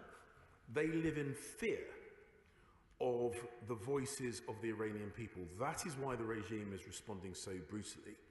And my advice to them, I have no doubt they won't take it, is to listen to their own people, to stop blaming external actors for actions stimulated by their oppression of their own people. And I can assure my right honourable friend that we will continue to work closely with our international friends and allies, so many of whom have expressed solidarity over the weekend in response to Mr Akbari's execution. Ella Moran. Thank you, Mr. Speaker. The execution of Ali Reza Akbari is horrendous, and if we ever wanted proof that we are dealing with barbarians, it is this and what's happened over the last few months. I urge the Foreign Secretary, whilst he is considering prescription and the harshest possible sanctions, and I would like to add the voices of the Liberal Democrats to that and offer our support, to consider another move. We've learned from the Ukraine war that actually if you go after individuals and the spoils of their human rights abuses, that is one very effective way to also sanction. I ask him, what consideration has the government given to doing an audit of any assets from those we have sanctioned, but particularly from those family members who may be resident here in the UK? And can he assure this House that there isn't a single penny of their spoils that is sloshing around the British economy? Foreign Secretary. Mr. Speaker, we will, of course, always examine ways of ensuring that our sanctions are most effective and have the deterrent effect, as well as the punitive effect that they are designed to have. And I can assure the Honourable Lady that we will continue working closely with, as I say, our friends and allies internationally who share our revulsion at the actions of the Iranian regime. She describes the regime as barbarian. I think one of the great ironies is that Iran has a long history, a multi-millennial history of sophistication and thoughtfulness. And that history, that reputation, is being destroyed on a daily basis by the people who are currently holding the levers of power in Tehran. I think that is a massive shame for the Iranian people more broadly. Bob Black. Thank you, Mr. Speaker. And I'd like to thank my right honourable friend for his statement and indeed express my sympathy to the family of Mr Akbari, who are going through such terrible times at the moment. We should remember, however, that Iran is the second highest carrying out of executions anywhere in the world. Second only to China. So this is not something that is isolated. This is something the regime implement. Can I commend my honourable friend to read the debate in Hansard that we held last Thursday, where more than 30 contributions from across the House gave excellent examples of what is going on in Iran. He can negotiate with our allies to impose sanctions against Iran totally, which will isolate the regime. He can also talk to the Home Secretary about prescription of the IRGC. That is the settled view of this House. So he has the support of the House on all sides, on all parties. Surely that must be enough to actually prescribe the IRGC in its entirety and sequestrate their assets for once and for all. Foreign Secretary. Mr. Speaker, my honourable friend, I think, is right to pay tribute to the strong and clear stance that this House has taken in response to the brutality meted out by the Iranian regime, and I can assure him and the House that we will continue to work cross-government department and internationally and the most effective ways of curtailing Iran's malign activity both within Iran, within the region and globally. Kim Johnson.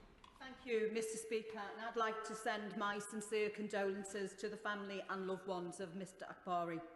The use of the death penalty is appalling under all circumstances. Are the practices of torture and prolonged solitary confinement, all of which Mr Akbari was subjected to while being held by the Iranian authorities. Amnesty has called for the UK government to work with international bodies to fully investigate Mr Akbari's allegations of torture and all other ill treatment, and to pursue the criminal investigation of officials reasonably suspected of involvement in crimes under international law. Will the Minister agree today to take up these calls for justice? Foreign Secretary. I can assure the Honourable Lady that we will not rest until this regime is held to account for the brutality and atrocities that they have meted out to their own people, and we will do so in close cooperation with our friends in the international community. Caroline.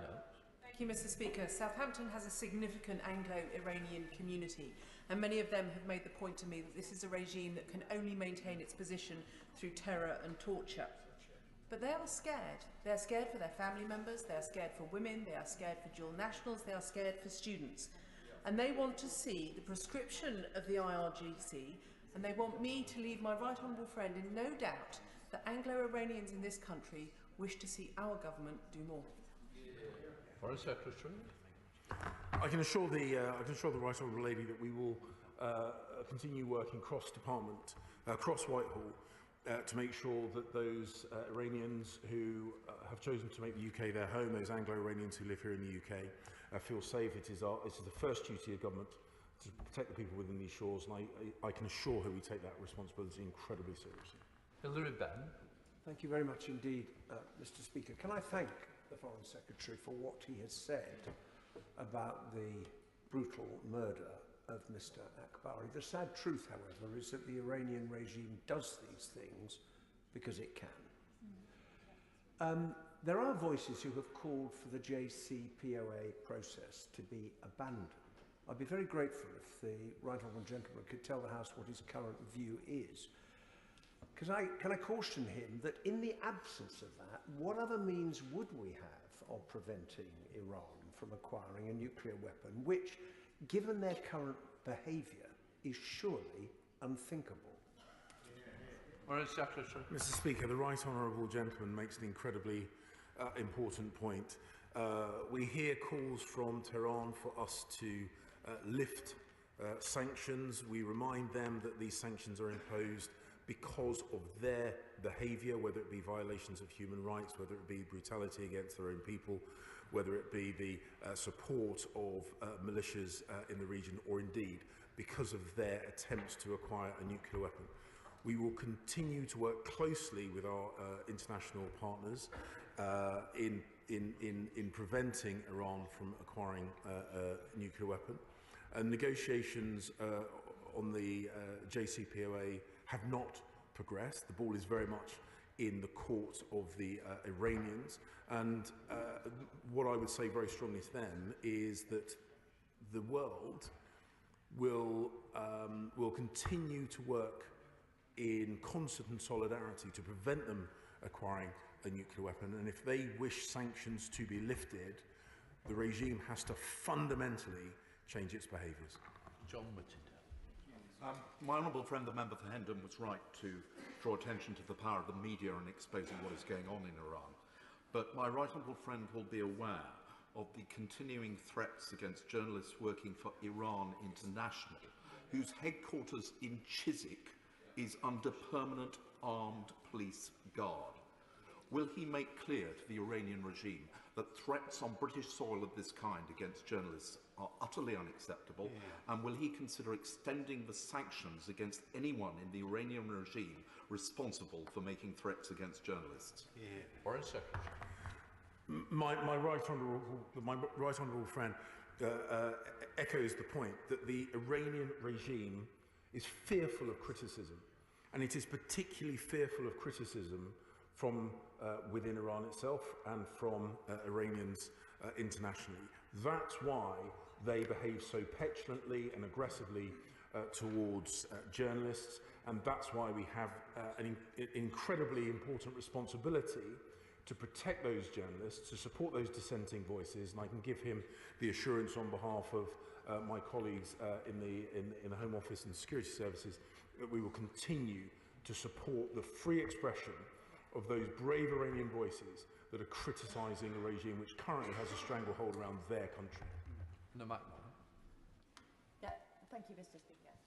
And my heart goes out to the family and friends of Mr. Akbari.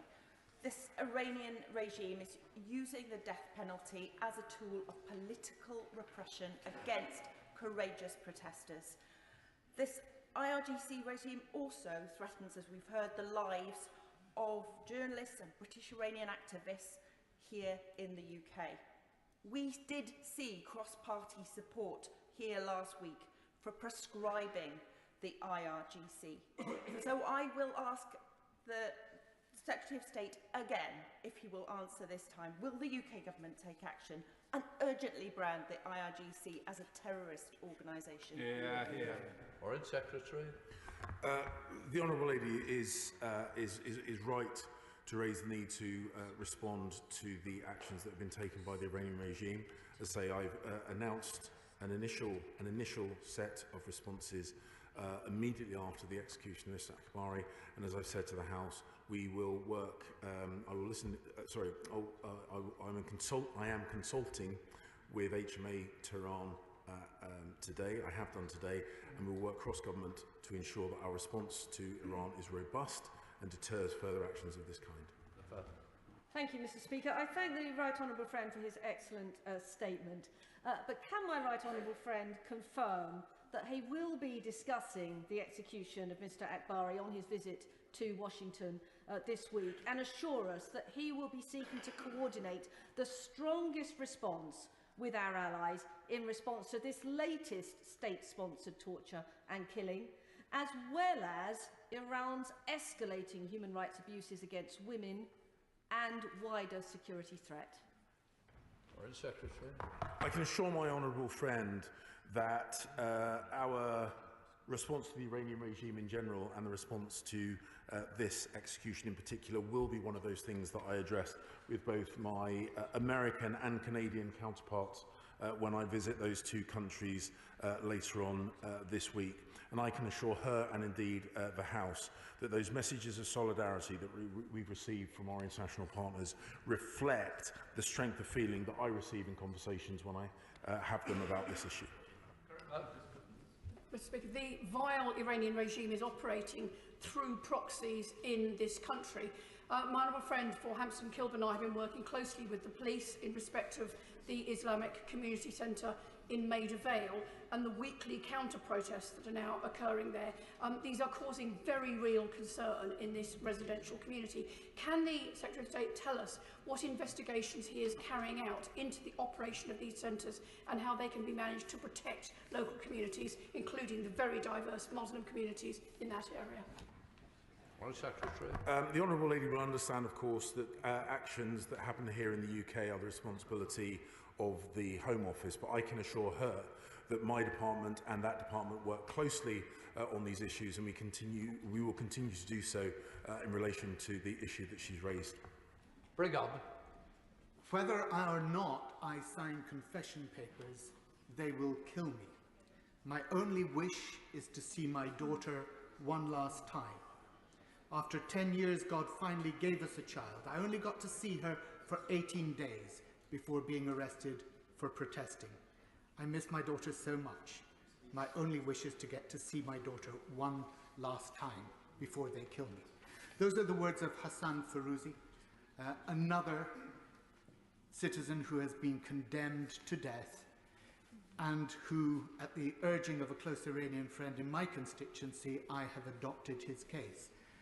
Does the Foreign Secretary believe that it is helpful for members of Parliament to adopt individual people who are on death row in Iran, to publicise their case and to put maximum pressure on the regime?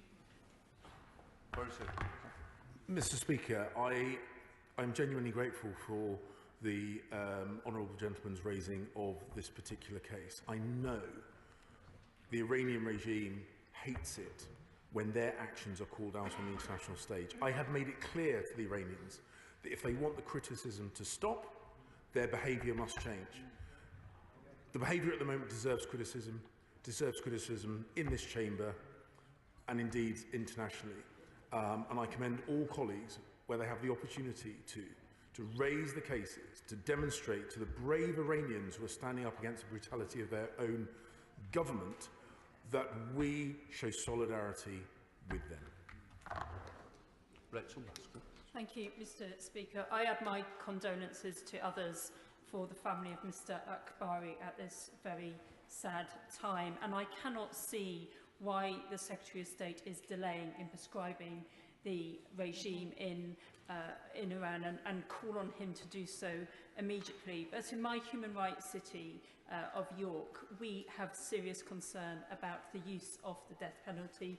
Over 20,000 people on death row across over 55 jurisdictions right now. So will he lead a discussion within the UN to bring the use of state-authorised death to an end across the world? Because when it is condoned in one country, it gives Iran more liberty to apply it in its own.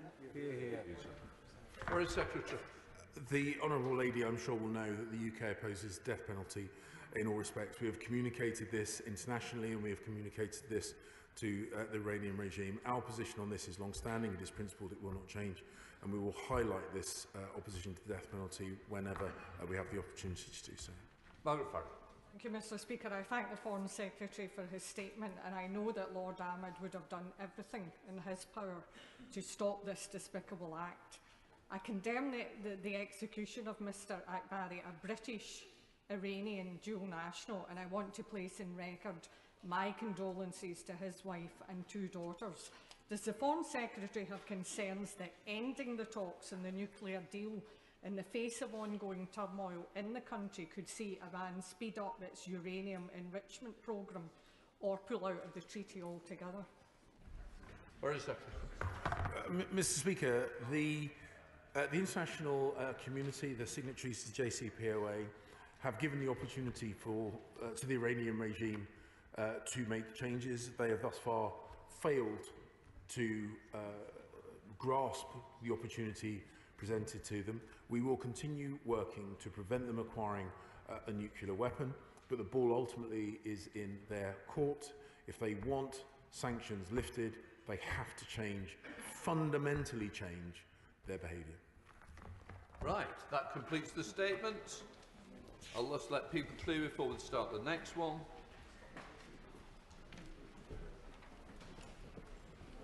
Right, I call the Secretary of State for Defence, Ben Wallace.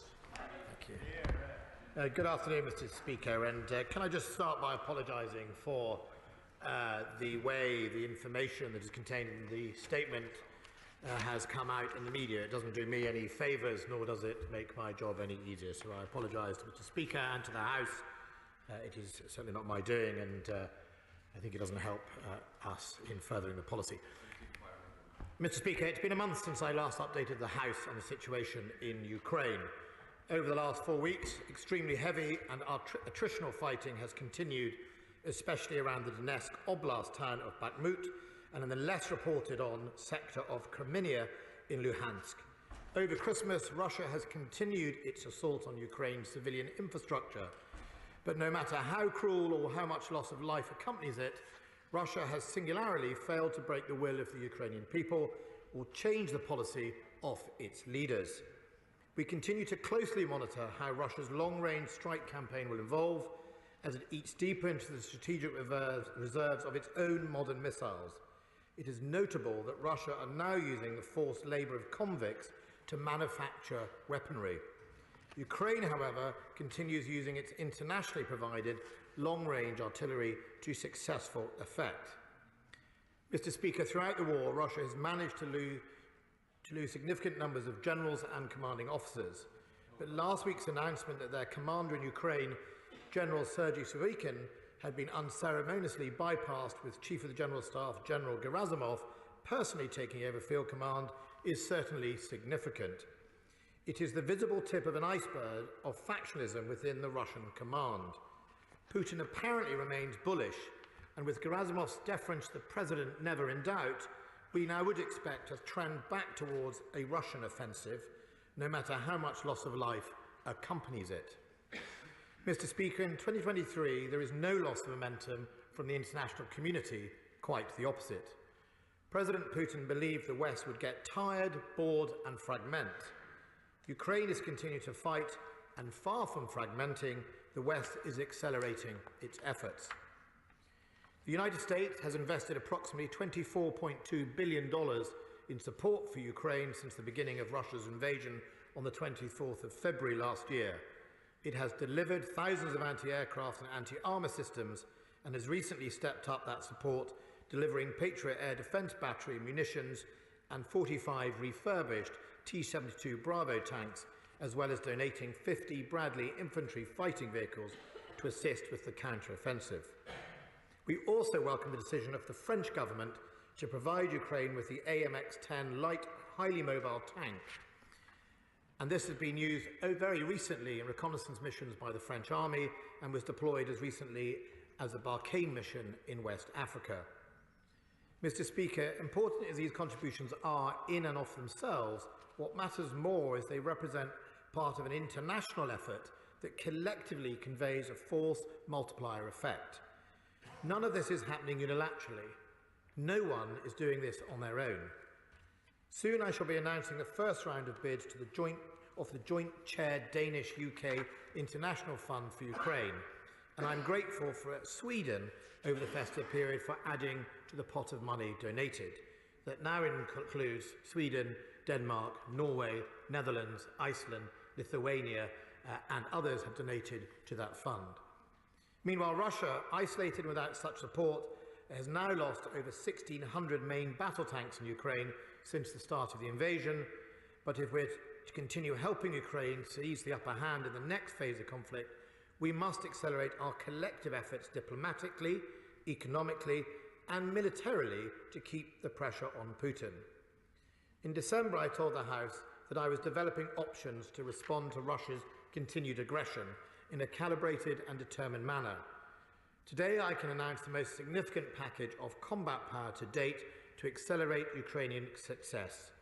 This includes a squadron of Challenger 2 tanks with armoured recovery and repair vehicles. We will donate AS-90 guns to Ukraine. This comprises a battery of 8 guns at high readiness and 2 further batteries at varying states of readiness. This donation will not impact our existing AS-90 commitment in Estonia. Hundreds more armoured and protected vehicles will also be sent, including Bulldog. A manoeuvre support package, including minefield breaching and bridging capabilities, worth £28 million, and dozens more uncrewed aerial systems, worth £20 million, to support Ukrainian artillery. Another 100,000 artillery rounds on top of 100,000 rounds already delivered. Hundreds more sophisticated missiles, including GMLRS rockets, Starstreak air defence, and medium-range air defence missiles. An equipment support package of spares to refurbish up to 100 Ukrainian tanks and infantry fighting vehicles. While the tanks and the AS-90s will come from our stocks along with their associated ammunition, a significant number of the other donations are being purchased from the open market or from supportive third-party countries. Today's package is an important increase to Ukraine's capabilities. It means they can go from existing to expelling Russian forces from Ukrainian soil. President Putin cannot win, but he is equally certain he can continue inflicting this wanton violence and human suffering until his forces are ejected from their defensive positions and expelled from the country. That requires a new level of support, the combat power only achieved by combinations of main battle tank squadrons operating alongside divisional artillery groups and further deep precision fires, enabling targeting of Russian logistics and command nodes at greater distance. Mr. Speaker, we will be the first country to donate Western main battle tanks, and we will be bringing a further squadron of our own Challenger tanks to higher readiness in place of the squadrons sent.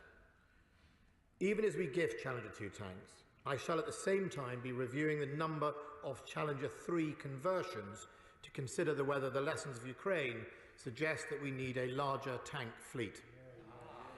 We will also build on the Army's modernisation programme at pace, specifically on artillery. I am accelerating the mobile fires programme, so instead of delivering in the 2030s, it will do this earlier this decade. I've also directed that, subject to commercial negotiation, an interim artillery capability is to be delivered. After discussion with the United States and our European allies, it is hoped that the example set by the French and us will allow those countries holding Leopard tanks to donate as well. I know there are a number of countries wanting to do the same. No one is going it alone, Mr. Speaker, as I have said. Mr. Speaker, it's worth reiterating why we are doing this. Because in 2023, the international community will not let Russia wait us out while inflicting terrible suffering on Ukrainian civilians. The international community recognises that equipping Ukraine to push Russia out of its territory is as important as equipping them to defend them what they already have. This week, dozens of nations will meet in Ramstein, Germany, to progress further donations and international coordination. The Kremlin will be in no doubt that we are resolved to stand by Ukraine in her fight. Doubling down on the success of our basic training of Ukrainian military in 2022 in the United Kingdom, We are also now increasing this number this year to a further 20,000. Canada, Denmark, Finland, Sweden, Lithuania, New Zealand and the Netherlands have already joined this effort, and I'm pleased to say we are now going to be joined by a group of Australian military to train in this country as well, leaving their summer to join our winter, brave souls. Our decision today is a calibrated response to Russia's growing aggression and indiscriminate bombing.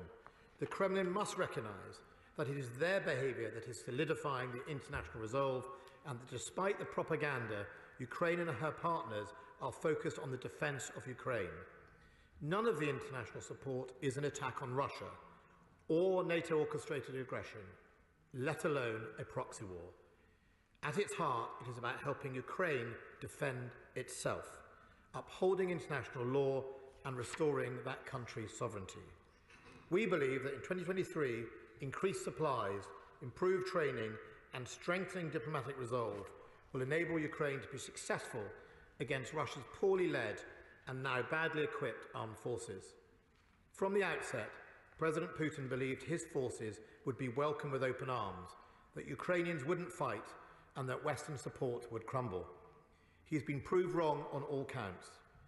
Today's package will help accelerate the conclusion of Putin's occupation and all its brutality, and ensure that in 2023 and beyond if necessary, Ukraine retains its momentum, supported by an international community that is determined more than ever that Putin's illegal and unprovoked invasion will fail.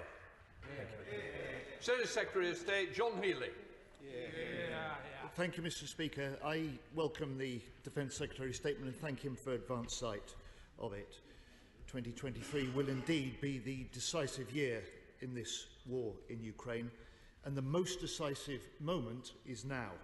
Now, when Ukraine has the tactical and morale advantage over Russia, now when Ukraine needs more combined military firepower to break the battlefield deadlock.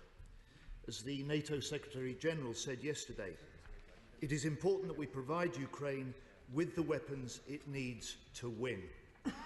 That's why this first package of UK military assistance for 2023, with tanks, artillery, infantry vehicles, ammunition and missiles, has Labour's fullest support.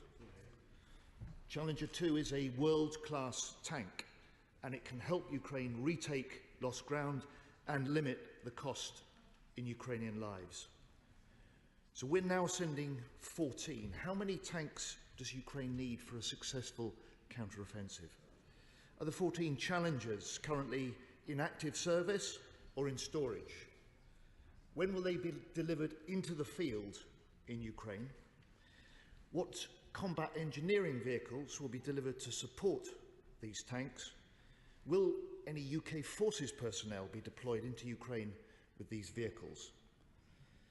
And the integrated review cut Challenger tanks from 227 to 148, so I welcome the Defence Secretary's review of Challenger 3 numbers.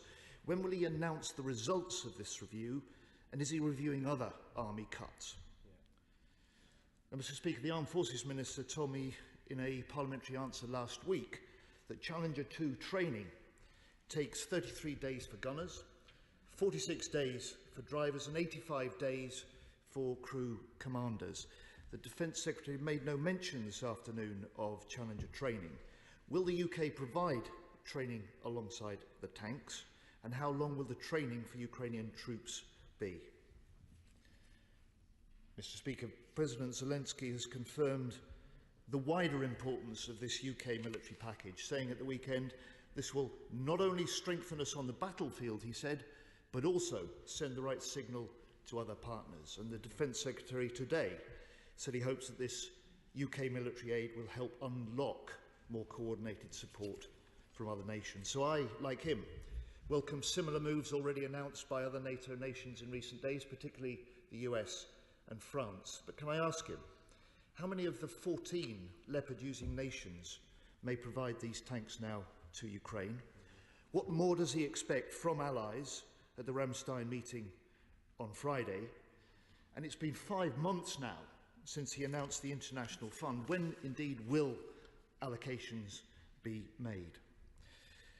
Now, the Prime Minister has talked at the weekend about seeing a surge in global military support for Ukraine. How's the Defence Secretary going to ensure a continuing surge in the UK military support? What more can Ukraine expect from the UK? Because, Mr. Speaker, you know, and the Defence Secretary knows, I've argued for months that ministers must move beyond ad hoc announcements and set out a full 2023 action plan for military, economic and diplomatic support, a case the Defence Secretary has fully accepted, because this will help give Ukraine confidence in future supplies, it'll help gear up our own industry, it'll encourage allies to do more, and it will make clear that things will get worse, not better, for Russia. So, Mr. Speaker, one of the clear lessons from the last year in Ukraine is that nations need to have large reserve stocks of certain weapons and ammunition, or the ability to produce them quickly. The UK has neither.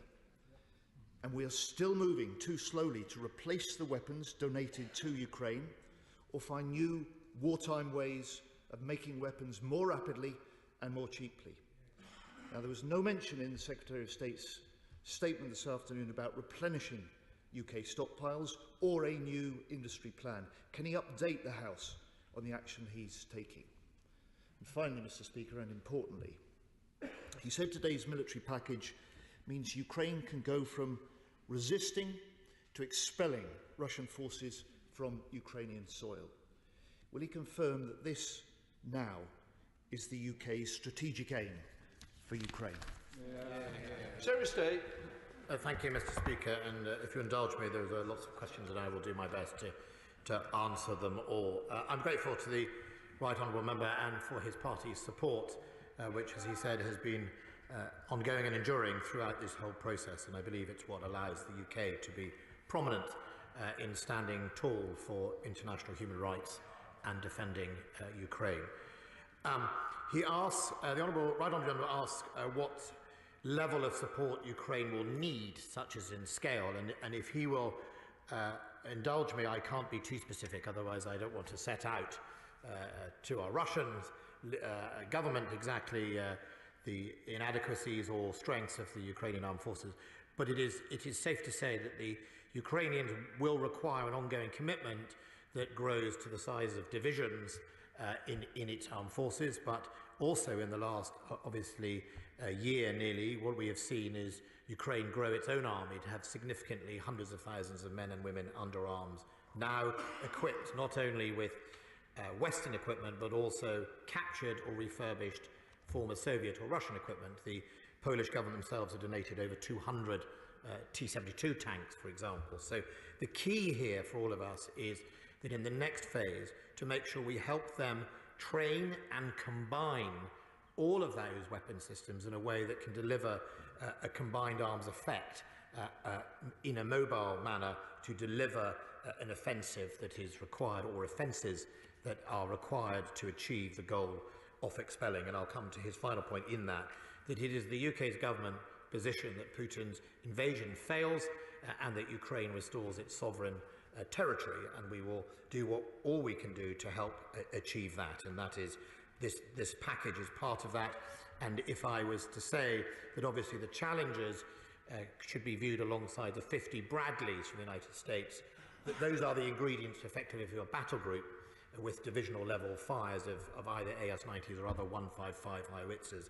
The 14 tanks represents a squadron, and indeed 50 Bradleys would be roughly an armoured infantry battle group. So what we're trying to do is, in the next step, take a Ukrainian military whose history has been in Soviet methods, and not only have we provided them with Western equipment, but also Western know-how. And the training will be delivered, first of all, and I'll answer this question, almost immediately. It will start with Ukrainians, both in the UK, but also training in the field, so to speak, in either neighbouring countries or in countries such as Germany, where we saw the artillery train with the Dutch, I think, at the beginning of this process. So training will be administered, supported both in the UK and elsewhere in Europe to these Ukrainian forces, with the US being in the lead of much of that formation training, which is incredibly important and supportive of the United States to do so. There will be no UK forces deployed in this process in Ukraine. And as I've said earlier, that is because our job is to help Ukraine defend itself, and we can do that from neighbouring or other countries. Yes, I know the training cycle. I once was a trooper in the Scots Dragoon Guards in 1988, and I think I started my time in a chieftain tank, which I think you'll be lucky to see in a museum these days. But nevertheless, I think what the Ukrainians have showed us, even in their basic and other specialist training, is when you are determined and you're wanting to go back and fight for your country, their work ethos, their hours they put in is quite extraordinary. And I'm very confident that in one level they'll soon be showing us the way in how to fight this equipment.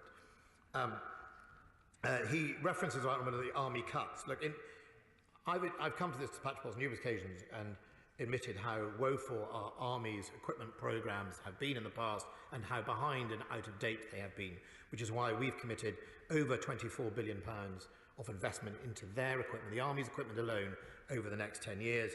Deep fires, I've said I'm bringing forward, Recce, getting Ajax back on track, ISR capability, tanks, Challenger 3, and indeed the Boxer fleet, plus many other investments into the army.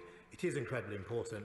I take it seriously, and I know the Right Honourable Gentleman does too, and we have to deliver an army that can stand shoulder to shoulder with its peers, never mind its enemy, and I think that is important to say so.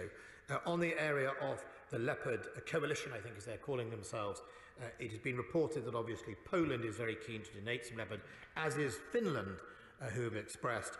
All of this currently relies on the German government's decisions, not only whether the Germans will supply their own Leopards, but whether or not they'll give permissions for others. I would urge my German colleagues to do that. These tanks are not offensive when they are used for defensive methods. You know, there's a debate in Germany at the moment about whether a tank is an offensive weapon or a defensive weapon. Well, depends what you're using it for. If you're using it to defend your country, I would wager that it is a defensive weapon system. Secondly, we are not on our own. This is a joint international coalition, and I know there's been concerns in the German political body that they don't want to go alone. Well, they're not alone, and I think the conference in Ramstein will show that. And the French, you know, I pay tribute to the French's commitment to put in those tanks at Christmas time, and you know, we are obviously joining alongside them. So I think, but they are the key to unlocking the Leopard. We'll do all we can to help that. On the International Fund, the answer is imminently, and when I mean imminently, next couple of weeks, I shall announce it. We had $27 billion worth of bids, I think, for a fund that's reached 500 million. And as I said, I'm very grateful for the Swedish donation very recently towards that fund, and we intend to keep growing it. But I want to make sure that the fund is spent in a sustainable way. It's not a petty cash or a cash fund or a slush fund where you just go and buy something. I want it invested in things like production and supply chains, because what is going to be key is whether you're maintaining tanks or artillery supplies, you need an active production line. And that goes to his very last point, Madam Deputy Speaker, which was being too slow to place orders.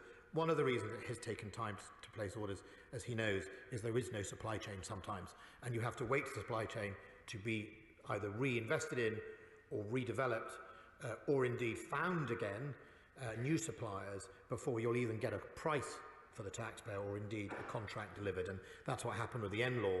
As much as we would love to have placed the order on the next day, some of that supply chain was 15 years old and had to find some new suppliers. Then we got a price, then we got some partners, Sweden and us placed an order, and by doing so we managed to reinvigorate that supply chain and hopefully more jobs with it. Thank you. Select Committee, Tobias Oakwood. Thank you very much, Madam Deputy Speaker. This conflict is not going to end anytime soon. Putin is moving his country to a war footing, preparing for a spring offensive. So tactically speaking, finally seeing some serious NATO standard tracked hardware being gifted to Ukraine is very much welcome indeed. And it's another example of the UK leading, ever pushing the envelope of international support for Ukraine. But as other nations follow our lead, maintaining so many NATO variants of vehicles and equipment, of tanks, APCs, artillery pieces as well, is not practical in the long term. Could the UK consider leading again by establishing a Western-funded, Ukrainian-operated weapons factory and assembly line in eastern Poland, so Ukraine can become self-sufficient in procuring and replenishing the military kit and munitions it needs for its own long-term security without fear of the facility being targeted by Russia. Secretary of State. Well, I'm grateful to my honourable friend, and his suggestion is absolutely correct. He is also right to make at the point that for all of this gifting, unless there is a supply chain or indeed sustainability package behind it, then when these vehicles run out, or indeed in the case of artillery, the barrels are worn out, they'll just become junk on the battlefield, and it's really important that we think that way. And that's why with the Challenger 2 donations, we'll be putting in some recovery vehicles with them, and there's a lot of thought going on right now about exactly sustainability of that supply chain, and that slightly ties into the international fund. I'm looking for an intelligent application of that fund to stimulate just that. On his point about Ukraine itself, Ukraine has shown itself to be incredibly successful at either reverse engineering what they've captured from Russia, or indeed just designing and developing their own. They have opened a production line of 155 shells, I think, recently, or 152, and they're now manufacturing within their own country. But I will also say that we're going to get to the same way he wants to, which is I'll use things like the International Fund or Kindred in order to fund those supply chains over the border. And if Ukraine approaches us with ideas for transferring the IP for us to make it for them, or for them to make it here or anywhere else, I'll be very open to doing that. SNP spokesperson Dave Dugan. Thank you, Madam Deputy Speaker. I welcome the detail and the substance of the Secretary of State's statement, and I believe, moreover, that the timing is very welcome, closing in as we are on the first anniversary of the outrageous attack on Ukraine by Putin and his forces last February. We must, all of us, regardless of our political allegiances or differences in other areas of politics, stand up for the international rules-based system, the rights of sovereignty and the values of self-determination where these are under attack. Not simply at the outset of conflict, Madam Deputy Speaker, when hackles are raised and outrage peaked, but now, as we endure almost a year of the effects of this conflict on these shores, in our homes, in our industry and wider resources, as we continue to witness Russia's hybrid terror heaped upon the people of Ukraine. Now is the time to double down on the West's support and commitment to Ukraine to defend herself against this aggression, and time to leave Putin in no doubt that the West's resolve, politically and in every other respect, is there for Ukraine to see this the distance. I'd like to know three things, Madam Deputy Speaker. The Secretary of State said on the 12th of December that he wouldn't pursue sending redundant UK Warrior infantry fighting vehicles to Ukraine due to it being a tracked vehicle weighing 28 tonnes and the logistical tail that comes with these vehicles. So what has changed in a month to allow him now to send a squadron of 68-tonne Challenger tanks with a very much more complex logistics and support burden to go along with them? Can the Secretary of State also set out what the duration between this announcement and these Challenger 2s having operational effect within the Ukraine battle space? And given that European and NATO nations must doubtless follow this development with similar donations of Leopard 2 tanks, is the Secretary of State prepared not just to review the numbers of Challenger 3, but whether Challenger 3 will be the right solution for the UK going forward at all? When we see Challenger and Leopard 2 going toe-to-toe with the same peer adversary, we'll see very much clearer then which is the better tank. Secretary of State. Look, I'm always happy to keep under review the number of tanks and what we have. One of the lessons of Ukraine is, however, that modern or not so modern tank, unless it's properly protected, supported either by counter-drone capability, electronic warfare, or indeed a proper wrap, then it can become incredibly vulnerable. It can go from the lion on the savannah to suddenly a very vulnerable thing. And so when you look at the finite amount of money we would all have in government, how much do you make a perfectly formed battle group, or how much do you take a risk? The Russians took a risk on the road to Kyiv, and that is where we are. But the difference between the Warrior and the Challenger obviously is a different vehicle. But secondly, as I referenced earlier, the 50 Bradley, the United States vehicles, are in a better, probably, condition than our Warriors. But secondly, these Challengers are designed to complement those, and hopefully we will be training together with the Challenger and the Bradley and to interoperate. Secondly, there are issues with the Warrior Fleet. Obviously, I'm happy to constantly look at that. I won't rule it out.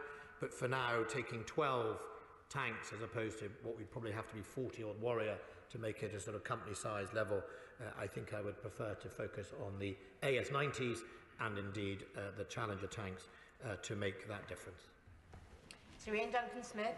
Madam Deputy Speaker, can I welcome the statement from my right honourable friend? Can I say it with the member for Bradford South? I had the privilege just before Christmas of working south of Kharkiv with a British charity, the Siobhan's Trust, feeding thousands of dispossessed Ukrainians. But while there, I was able to talk to a lot of the Iranian military. Two things. I want to congratulate my right honourable friend, because the one thing they were saying was they were very, very disappointed in Germany's failure to give permission for the Leopard tanks to be sent to them as originally arranged, and they now believe that, of course, this decision by Her Majesty's government will help unlock that. The second point was that though I visited the military hospital in Kharkiv, which is shelled, by the way, 2 or 3 times a week, devastation is appalling, they did ask me for some things that are not offensive ones. Number one, they really desperately need more armoured ambulances, because they say that the experience is terrible about them getting the wounded quickly back to the hospitals. Number two was that they have a very great shortage of paramedics, and they need that very much as well. And the third area they were keen on, and this is something that's shocking, is that the number of Ukrainian military committing suicide now as a result of battlefield stress is astonishing, and they desperately, desperately need help. And they did ask that the US and the UK, who have experience in Afghanistan, Iraq, etc., could help by sending some people over to help train in those mental health practices. It would be really helpful. Secretary of State. Can I thank my right honourable friend, and I'll be fascinated to follow up with him his experience with Siobhan's Trust. I think it's easy to forget that there are lots and lots and lots of Ukrainians suffering either post-conflict through the suicide or indeed just ordinary individuals. And you know, the tragedy is 9 months, 10 months in, people get slightly immune to what they see on the media and the telly and social media from what is really violence and destruction of a staggering scale. My right honourable friend, the Minister for Personnel and Veterans, has just said to me that the Surgeon General is going to visit soon to see what more we can do to help those individuals, especially suffering from the acute mental health challenges they have. On armoured ambulances, I know there's been some donations already, some of which has been also done by private donations. I think a colleague of ours in this House, Madam Speaker, from Yorkshire, approached me about a company that I think had donated some armoured ambulances. In the announcement, I noticed we've sent some bulldogs for people as old as me. That's actually called a 432. I think they gave it a new coat of paint and called it a bulldog, but fundamentally they have ambulance variants, so I'll see if they are included in that as well. I can write to the honourable gentleman with the details of medical support. And on the Germans, Madam Deputy Speaker, look, we shouldn't forget they have actually done a huge amount of donations, and while it's probably the best sport of the media of the day in the UK to always, pursue them, they have actually delivered MT-70s, GMRS, the same as us. They are one of the biggest contributors to the Ukraine fight, and I think we should give them credit where credit's due, and so I'm grateful for that. I just hope that on the Leopards they will unlock, if they won't do it, they'll unlock other nations to do so. Derek Twigg. Thank you, Madam Deputy Speaker. Can I thank the Secretary of State for what he's doing and the support he's giving to Ukraine. Basically, we've got to do what it takes to ensure that Ukraine win this war, and that Putin absolutely understands there'll be no weakening on the Western side in support for Ukraine. But it is a war of attrition at the moment as well. And it's very, very important that it's clear the support that we will be giving to the Ukrainians is ongoing and done in a strategic way. And while I welcome the challenges, they needed these many months ago, and we seem to be piecemeal giving bits of help to the, I'm not in any way undermining the amount that's been given so far. And it needs a much more strategic approach in terms of ramping up our production, but in the West as a whole in terms of support there, but also to replenish our own supplies, as my right honourable friend, the Shadow Secretary of State, said. And can I say this final thing to me, didn't mention, is Belarus. Are we giving a very clear message to Belarus, because the reports coming through today about them training, joint training exercises with the Russians, that any infringement upon Ukrainian soil from Belarus will meet with serious consequences? Yes, on Belarus, it's been interesting that Putin's loyalist ally seems to still not yet have committed his forces himself in it, and I think that slightly speaks volumes about, I think the neighbours are sensing quite how weak Putin in one sense has become. When the bully isn't able to bully in the playground, I think you start to see consequences Kazakhstan and elsewhere. Look, we have seen Russians move units up to Belarus and then back out again. We saw them recently doing training, which is I think what he's referring to in that unit. But absolutely, we engage with Belarus, and I think Belarus understands the consequences of what further action would mean to its status in relation to Russia and indeed Ukraine. And I think Ukraine does speak to Belarus as well, as does President Putin, but no good would come off extradition of Belarus. Madam Speaker, just on the piecemeal claim, I understand that, but I also come and balance the calibration that we're trying to achieve with what we do now, and it is important that we do it as a coalition together. The amazing thing about the Ukrainian support is actually it is huge amounts of bilateral arrangements. It isn't, as Russia would like to accuse us of, a NATO-orchestrated event. It isn't a proxy war. It isn't an attack on Russia or Russophobia. It is fundamentally like-minded countries recognising the wrong that's gone on in that country through the invasion, coming together, and they would like us to believe all those other narratives. It's not. It's defending a country, defend itself, and what's great is how many countries around the world agree with upholding human rights and international law and want to come together to help. Francois. Mr. Speaker, I warmly welcome the Secretary of State's statement this afternoon, not least as the Ukrainians are now clearly fighting for our freedom as well as for their own. But after what one might call a bruising encounter battle last week between his departmental witnesses and the Defence Committee over the achingly slow re-equipment of our own British Army, I welcome his sense of urgency on that too, but could he specifically declare some of our AFV programmes such as Boxer, the Challenger 3 upgrade and indeed the mobile fires platform as urgent operational requirements, which would mean that we effectively cut all the usual procurement bureaucracy and bring those vital systems into service as soon as possible? Well, my right honourable friend is as keen as I am on changing the history when it comes to procurement, and it is remarkable that when it comes to assisting Ukraine, how speedy we can get things into the field, or indeed how we can adapt things, or how manufacturers seem to magically adapt things, and there are lessons in there. I'd already started the process earlier of accelerating the Challenger 3 programme last year. I didn't want to take the gap in the middle of the decade, but of course when you accelerate you take risk, but nevertheless I think that is important. I will definitely look at his suggestion. Of course the one elephant in the room on the suggestion of accelerating is Her Majesty's Treasury, who would have to reprofile the budget, and of course as the time of the IR approaches I shall engage with my right honourable friend the Chancellor. Hilary Benn.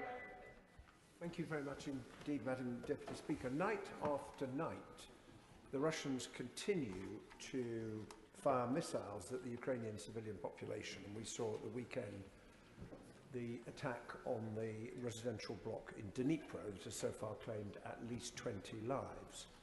Just before Christmas, the United States announced that it would provide the Patriot missile system to Ukraine. What assessment has the Defence Secretary made of the impact that will have on Ukraine's ability to defend itself against these missiles, and what further capability could Ukraine use in order to try and further mitigate the effect of these frequent attacks which are trying to destabilise the country and cut off the energy supply? The right honourable gentleman made an observation about the powerful and enduring impact of these horrendous attacks. There is echoes of the V1 and the V2 campaign with little intelligence targeting by the looks of things, and an attempt to terrify people across the Ukraine. Firstly, the way that I think it has improved the defence of the airspace, and despite Russia's claim, the vast proportion still of those munitions don't make it through. The tragedy is some do, and we, of course, would all like to work to make it 100% certain. The Patriot missile is obviously a long-range interballistic missile, effectively interceptor, and is probably more use at some stages against some of the more sophisticated UAVs or missiles that could be fired or are fired occasionally, and of course we'd all be worried about the next Iranian ballistic missiles if they were put in. The other thing volume is what the Ukrainians need. They need volume of the short range, the medium range, they need volume of ammunition to deal with some of this whole range of UAV. That's the real key, is that you can have the most sophisticated launchers in the world, but if you can't afford the missiles, you soon run out, as Russia is now finding itself. Volume and better coordination and better targeting. The United Kingdom has helped, and I said in the House last time that we used our knowledge to advise them and help them on how to layer their air defence better and to prioritise the infrastructure they need to defend, because there are so many targets that the Russians are firing at. They need to start with the priority list, and they're doing that now. It is having an effect, but that's why we're now seeing Russia being more indiscriminate, just throwing it at anything that's less predictable and therefore harder to defend. Wendy Morton. Thank you, Madam Deputy Speaker. I'd like to thank my right honourable friend for his statement today and the welcome news of the latest UK package of support, including the Challenger 2 tanks and Bulldog, and also the support from other international partners such as the US and France. But can he reassure us that he plus colleagues in the FCDO and the diplomatic routes that we have will continue to do all they can to make sure that we bring on board maximum support from other countries and through the bilateral relationships that we have, because that is going to be so crucial to maximise the force multiplier effect that he referred to in his statement earlier, both I think in terms of military and humanitarian. Yes, my honourable friend's right. You know, I come to this House obviously to talk about defence and weaponry and lethal aid, but there are other pillars in this. There is the diplomatic pillar, it's incredibly important, the economic pillar through sanctions, and that is a very, very important track to engage on. And I know some of that work isn't made public, but some of it is. And Russia is currently seeing its economy damaged by these sanctions, and they won't be moved anytime soon. And it is important to recognise that there is a diplomatic track. There's a diplomatic track open to President Putin, should he wish to end this senseless violence and invasion and seek to remove his forces from Ukraine. Of course there's a track open. This is not a one-way thing, and we will work very hard on it. But absolutely, the military is hand-in-hand with diplomacy and the economy, and we need to make sure we keep that up, whether that's at the UN, whether it's bilaterally, or whether it's with a new fora as well. Thank you, Madam Deputy Speaker. And the Liberal Democrats would like to very much welcome the Secretary of State's statement today. And building on his exposition of the economic, diplomatic and military levers, could I just also add that communication levers are really key. We know that Russian propaganda wishes to twist international support for Ukraine into a narrative that suggests that somehow this is a war of self-defence, with Russia fighting against NATO in self-defence. How is the Secretary of State working with Cabinet colleagues and with people who work on strategic communications in the MOD to counter that narrative? I think it's incredibly important we counter it. He's right, and you know, you'll have heard me say twice from the dispatch box what this is not. It isn't an attack on Russia. It's not a proxy war. It's not a NATO-orchestrated aggression in any way at all. It is fundamentally about helping Ukraine defend itself. We make sure we message that throughout government, but also we make sure that we message that as much as possible into Russia. So Russians understand the consequences of President Putin's badly thought through special operation. And it's also why I think what we're seeing is fractures in the Russian General Command and indeed the political leaders who themselves know that nothing is going to plan. But it is important, and it's important far further across the globe. When there are grain shortages in Africa or people can't afford it, it's not because of the West. It's because of what Russia has done in the Black Sea and Russia is doing to the ports of Mariupol and places like that. That's why Africans are finding it hard to get grain and to pay more for it, because of Russia. Sir Julian Lewis. Thank you, Madam Deputy Speaker, my right honourable friend describes the Russian armed forces as poorly led and badly equipped. What assessment does he make of the Wagner Group that seems to be operating independently and with allegedly more successful effect? And am I right in thinking that an organisation that pulls criminals out of jail and sends them into battle is surely operating well outside the law of armed conflict? My honourable friend makes a really important point about Wagner. I think for a long time Wagner has operated outside the rules of any law. I think that has been its selling point in Africa, in Libya, in Mali, that pay for us with contracts or diamonds or whatever, and that there are no rules, and they have been observed on numerous occasions engaged in war crimes and events, but their proximity to the Kremlin, of course, doesn't fool anyone that this is somehow some unilateral, purely commercial operation. Currently, we think they're using 2/3 of their force around Bakhmut area are 2/3 convicts taken from prisons. They're suffering approximately 2/3 casualty rates, so it's not a good deal if you're a convict in the Wagner Group. But it's also a very worrying reflection. If I was General Gerasimov, I'd be asking myself why I am outwitted, outperformed by a bunch of mercenaries and rivals, by the looks of things, in Moscow. And what does it say about the Russian army that it takes a bunch of mercenaries, as they would see it, to get some traction? However, I wouldn't believe Wagner's propaganda either. There isn't much traction. There is only death, either at the hands of their paid commanders or indeed at the hands of their own men to their own selves. You've seen the social media videos where they executed a convict of their own using a sledgehammer. Sir Chris Bryant. Thank you, Madam Deputy Chair. Deputy Speaker, sorry. This war hasn't been going on for 10 months. It's been going on for 9 years, and we do need to make sure that Putin ultimately loses. But it's not just about military solutions. It's also about economic ones, rebuilding, reconstructing, and frankly protecting many Ukrainians from the freezing cold this winter, and being able to put food on the table for their children over the years to come. At the moment, we've guaranteed something like £3 billion worth of financial support, but there's an easier solution. There's more than £23 billion worth of Russian assets sitting in British banks. Why don't we seize them and send them to Ukraine? Well, the right honourable gentleman, first of all, makes the most important point. Even before the 24th of February, Russia had killed 18,000 Ukrainian troops since 2014. There wasn't a month or a week that went by on that border where they weren't shot.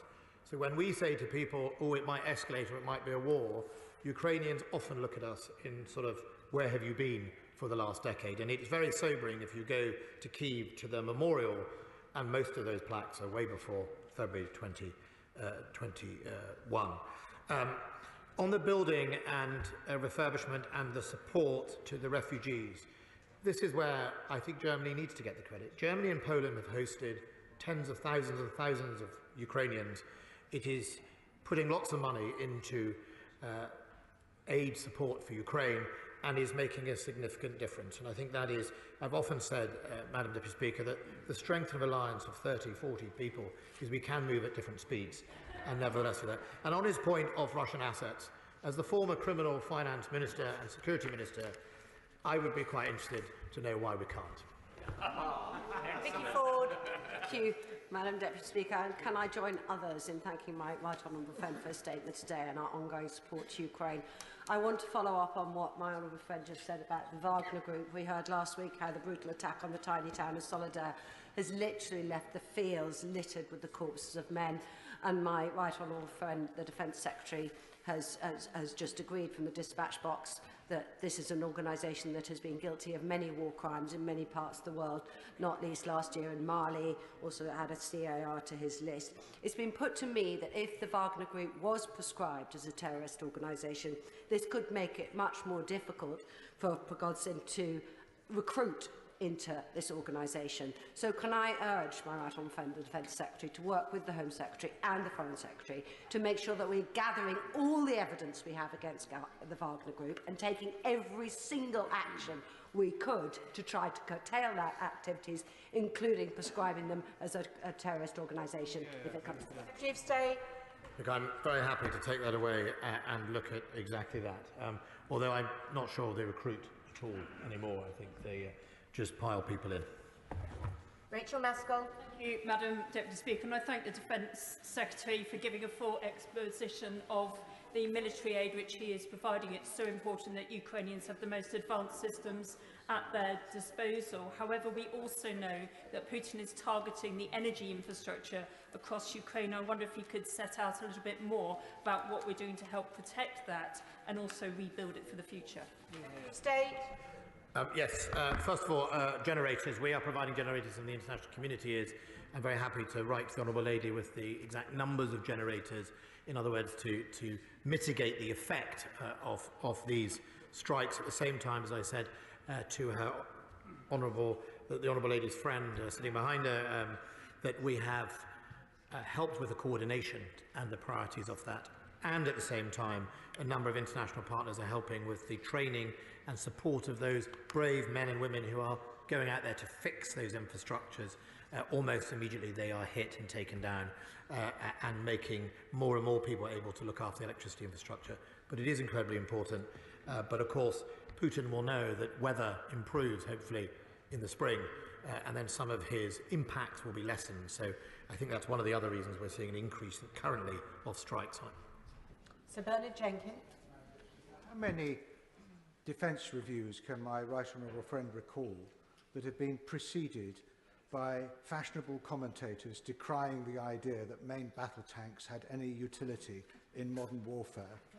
And now that that has been disproved, and my right honourable friend has made a hugely significant move this week by agreeing to send main battle tanks in the support of Ukraine's defence, will he consider sending more tanks if these tanks prove to be effective and can be effectively supported? And can we use this as an opportunity to bolster and strengthen the supply chain and manufacture of our next generation of tanks, now that he has proved to the Treasury that they are not a waste of money? Well, I'm grateful to my honourable friend. Well, first of all, the good thing about the Challenger 3 supply chain, it's in Stockport and Telford, is where we are doing the work on the Challenger 3s, and I'm delighted it's near where we're also doing the Boxers. So we are reinvigorating the land systems supply chain. But on his points about tanks, no one was ever writing that we should get rid of tanks, and indeed, hopefully my defence review was a bit better than the defence review that said there was no use for a machine gun after the Japanese-Russian war, or indeed the brave admiral who said that submarines had absolutely no utility in the lead-up to most of them being sunk in, I think, the Firth of Forth by a German U-boat. So I don't think we said that, but I do think, yes, it has showed that armour is important, especially if not just from the basic protection of hand grenades dropped by UAVs, but it also shows that without your armour properly protected in a 360 way, you are also incredibly vulnerable to handheld anti-tank weapons that, if you notice, the British NLAW and the US Javelin are successfully remodelling hundreds and hundreds of T-72s from very short distance. So we have to have proper protection, both electronically, but also in the layered defence that we need in this modern battlefield. Toby Perkins. Thank you very much, Madam Deputy Speaker. Whatever the manifold differences that we have in this place, it's good that people across Ukraine and Russia will have heard once again the resolute message from this place on all sides of the House. We support the Secretary of State's move to donate those Challenger tanks, and that we're absolutely resolute that Putin's aggression must fail. Now, the Secretary of State said in his statement that the Challenger tank donation will help not only to resist the Russians, but also to expel them. We've heard Ukrainian officials and NATO Secretary-General saying that Russia is planning a major offensive this spring. So can the Secretary of State tell us what more the UK can do to set up a broad support beyond tanks to support the Ukrainians to repel that major Russian aggression? I'm grateful for the honourable gentleman's comments. And look, I recognise that 14 tanks is not going to change the course of history, but it is also about trying to be that force multiplier, putting the 14 tanks to the 50 Bradleys and the divisional level of deep long-range artillery, and hopefully unlocking Leopard tanks across Europe. If we can do that, then I think we can raise a significant mass that is important to enable that fire and manoeuvre, that manoeuvre warfare that will be needed to push Russia out.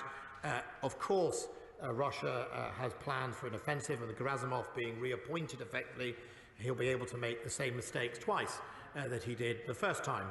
But nevertheless, yes, they're not giving up, but nor are we. I noticed social media in Russia commenting that our decision to send Challenger tanks would change nothing. Yeah, he's right, it won't change nothing. Ukraine will continue to win and Russia will continue to lose. James Sunderland. Madam Deputy Speaker, can I please thank the Defence Secretary for his statement, which I welcome, and also to commend him and his department for the superb work that's been undertaken right now to help defend Ukraine. As he knows, armour is logistically very challenging. So could I please ask him to confirm how it's going to be deployed, whether risks to the supply chain can be mitigated at all, and also whether we have a plan for how we're going to turn our own land equipment availability back from red to green. Right, on the last point, and I'm grateful to my friend for the question, on the last point, the first point, of course, to be honest about the state of our armoured fleet, our land systems. I've been pretty brutal in the House here about how actually the state of it is not acceptable, and it hasn't been in a good state for over a decade, if not much longer. And how they've got away with that, how it's happened, I do not know. So if we're not honest, we can't start that process. We're putting the £24 billion to modernise or change that fleet as much as possible, and he's right on the supply chain. Not only are we well supported by some of the neighbouring states in thinking that through, the Slovakians have been very forward-leaning about helping support the T-72s or refurbishing, but also in making sure that we are doing an assessment of our supply chain to see what is needed. It is timely because obviously with our Challenger 3 upgrade we are needing a supply chain to be reinvigorated, and that's what we'll work on. But I'm very happy to meet with him to discuss it further. Jim Shannon. Deputy Speaker, can I congratulate the Secretary of State and our UK Government on following through on commitments to support Ukraine, the provision of the 14 Challenger 2 tanks and other donations as evidenced today in this statement. With the potential of a Russian offensive, clearly more tanks are needed. More anti-missile defences are also critical to enable Ukrainians to get on their feet and to survive and to end this conflict with Russia once and for all. Will the United Kingdom of Great Britain has shown the will and the physical commitment? Can I make a special appeal, please, for the anti-missile defences so that Ukrainians can keep the lights on, heat their homes, save lives, and along with the generators and engineering help is there, that Ukraine can rebuild itself? Yes, we're committed to that, and today I announced a more high-velocity missile and indeed low velocity, the other missiles, both made in Northern Ireland, that are doing a fantastic job. Richard Graham. Madam Deputy Speaker, the Defence Secretary has laid out very clearly the reasons why the Government is providing a squadron of 14 Challenger tanks to help the defence of Ukraine. And he's also implied that issues of supply chain, spares, ammo and training have all been carefully considered. But my right honourable friend will also accept, I think, that the biggest contribution the Challengers may play is the diplomatic one of helping him unlock solid commitments by the 14 Leopard-using nations. Could my right honourable friend confirm what he thinks the impact of any commitments at that meeting in Germany might be, combined with the Challenger tanks, on the Russian armed forces leaders? Well, I would hope that the Russian armed forces recognise over the Christmas break that their best bet is to cut and run, or to indeed stop and withdraw. And I think that is dawning on a significant number of commanders. The problem is the commanders aren't around long enough to be able to pull the levers to make a difference. With Surovikin being replaced by Gerasimov, maybe Gerasimov has been put in prime position to be the fall guy in 3 months' time, like all his predecessors on that, and maybe that is the cunning Kremlin plan. I don't know. But it is important that we recognise that somehow Russia needs to come to its senses about what is happening. The special operation has failed and is failing, and the best thing they can do is leave, and then we will try and find a way forward. McCartney.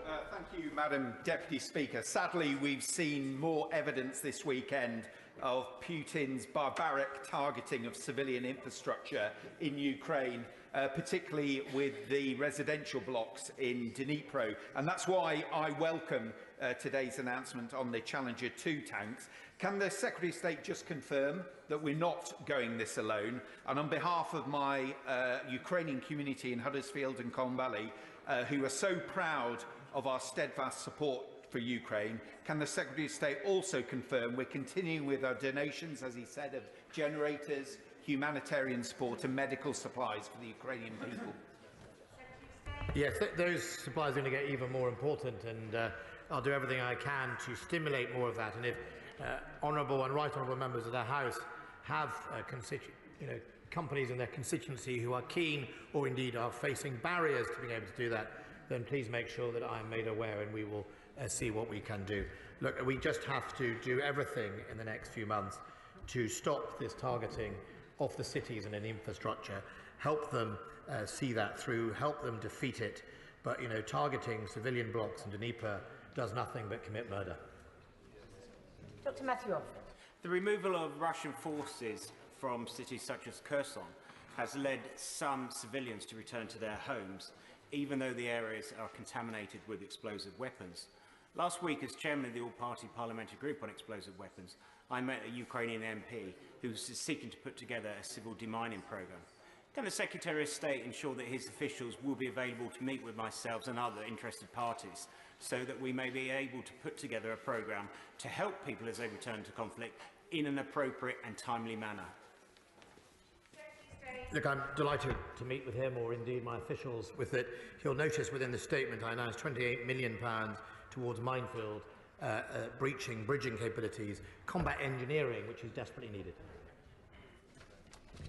I thank the Secretary of State for answering me for the statement on point of order.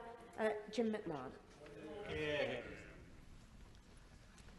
Thank you, Madam Deputy Speaker. On a point of order, last week the High Court ruled against the Dartmoor National Park Authority, who sought to protect the right of free access for wild camping.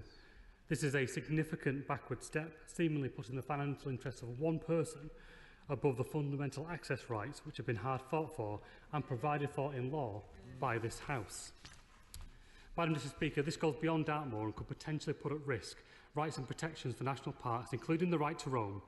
Can I ask, have you had any notice from the Secretary of State of her intention to make a statement to the House? And if not, can you advise the House on how best to pursue this issue on behalf of communities across the country who could be affected by this judgment? Thank you. Well, I'm grateful to the honourable gentleman for his point of order and for giving me notice of it. I can confirm that I have not had notice of a statement on this matter. However, the honourable gentleman has put his point on the record, and ministers and the Treasury bench will have heard his point of order.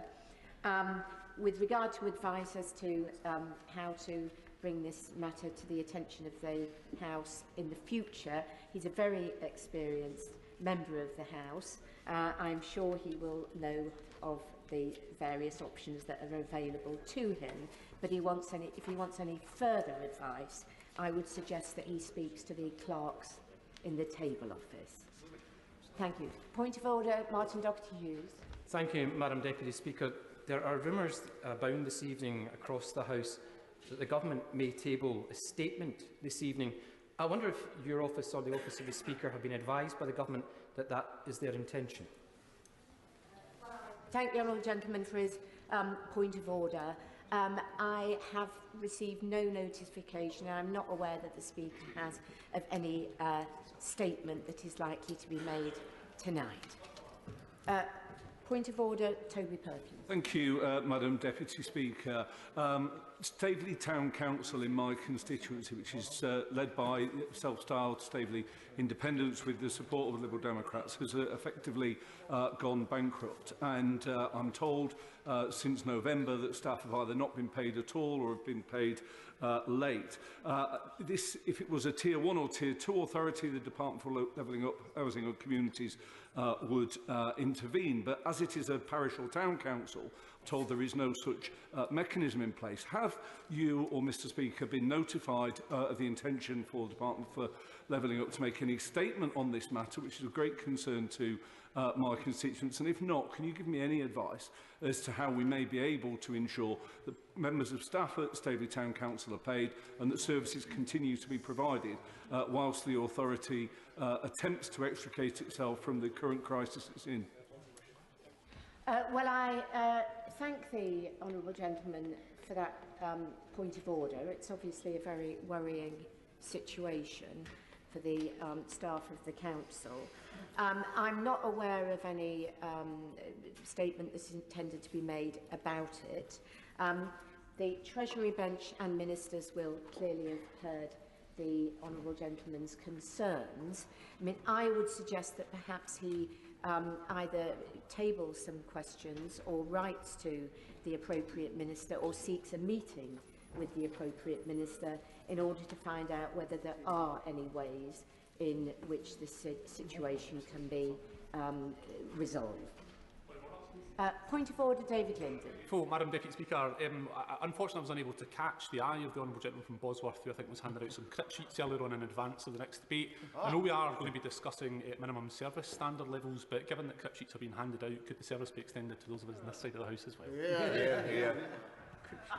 Yes, well, I thank the honourable gentleman for that point of order. I'm afraid I have really no responsibility for pieces of paper that may be handed out, unless, of course, they have gone through the table office. Thank you. We now come to presentation of Bill Paul Maynard. Relocation of the House of Lords. Report to Parliament Bill. Second reading what day? Friday the 3rd of March. Friday the 3rd of March. Thank you. The clerk will now proceed to read the orders of the day. Strikes. Minimum Service Levels Bill. Second reading. Now. I must inform the House that the reasoned amendments have not been selected, so I call Secretary of State Grant Shapps to move the second reading. Madam Deputy Speaker, I beg to move the bill be now read a second time. This government firmly believes the ability to strike is an important element of industrial relations in the UK. It's rightly protected by law, and we understand that an element of disruption is likely with any strike.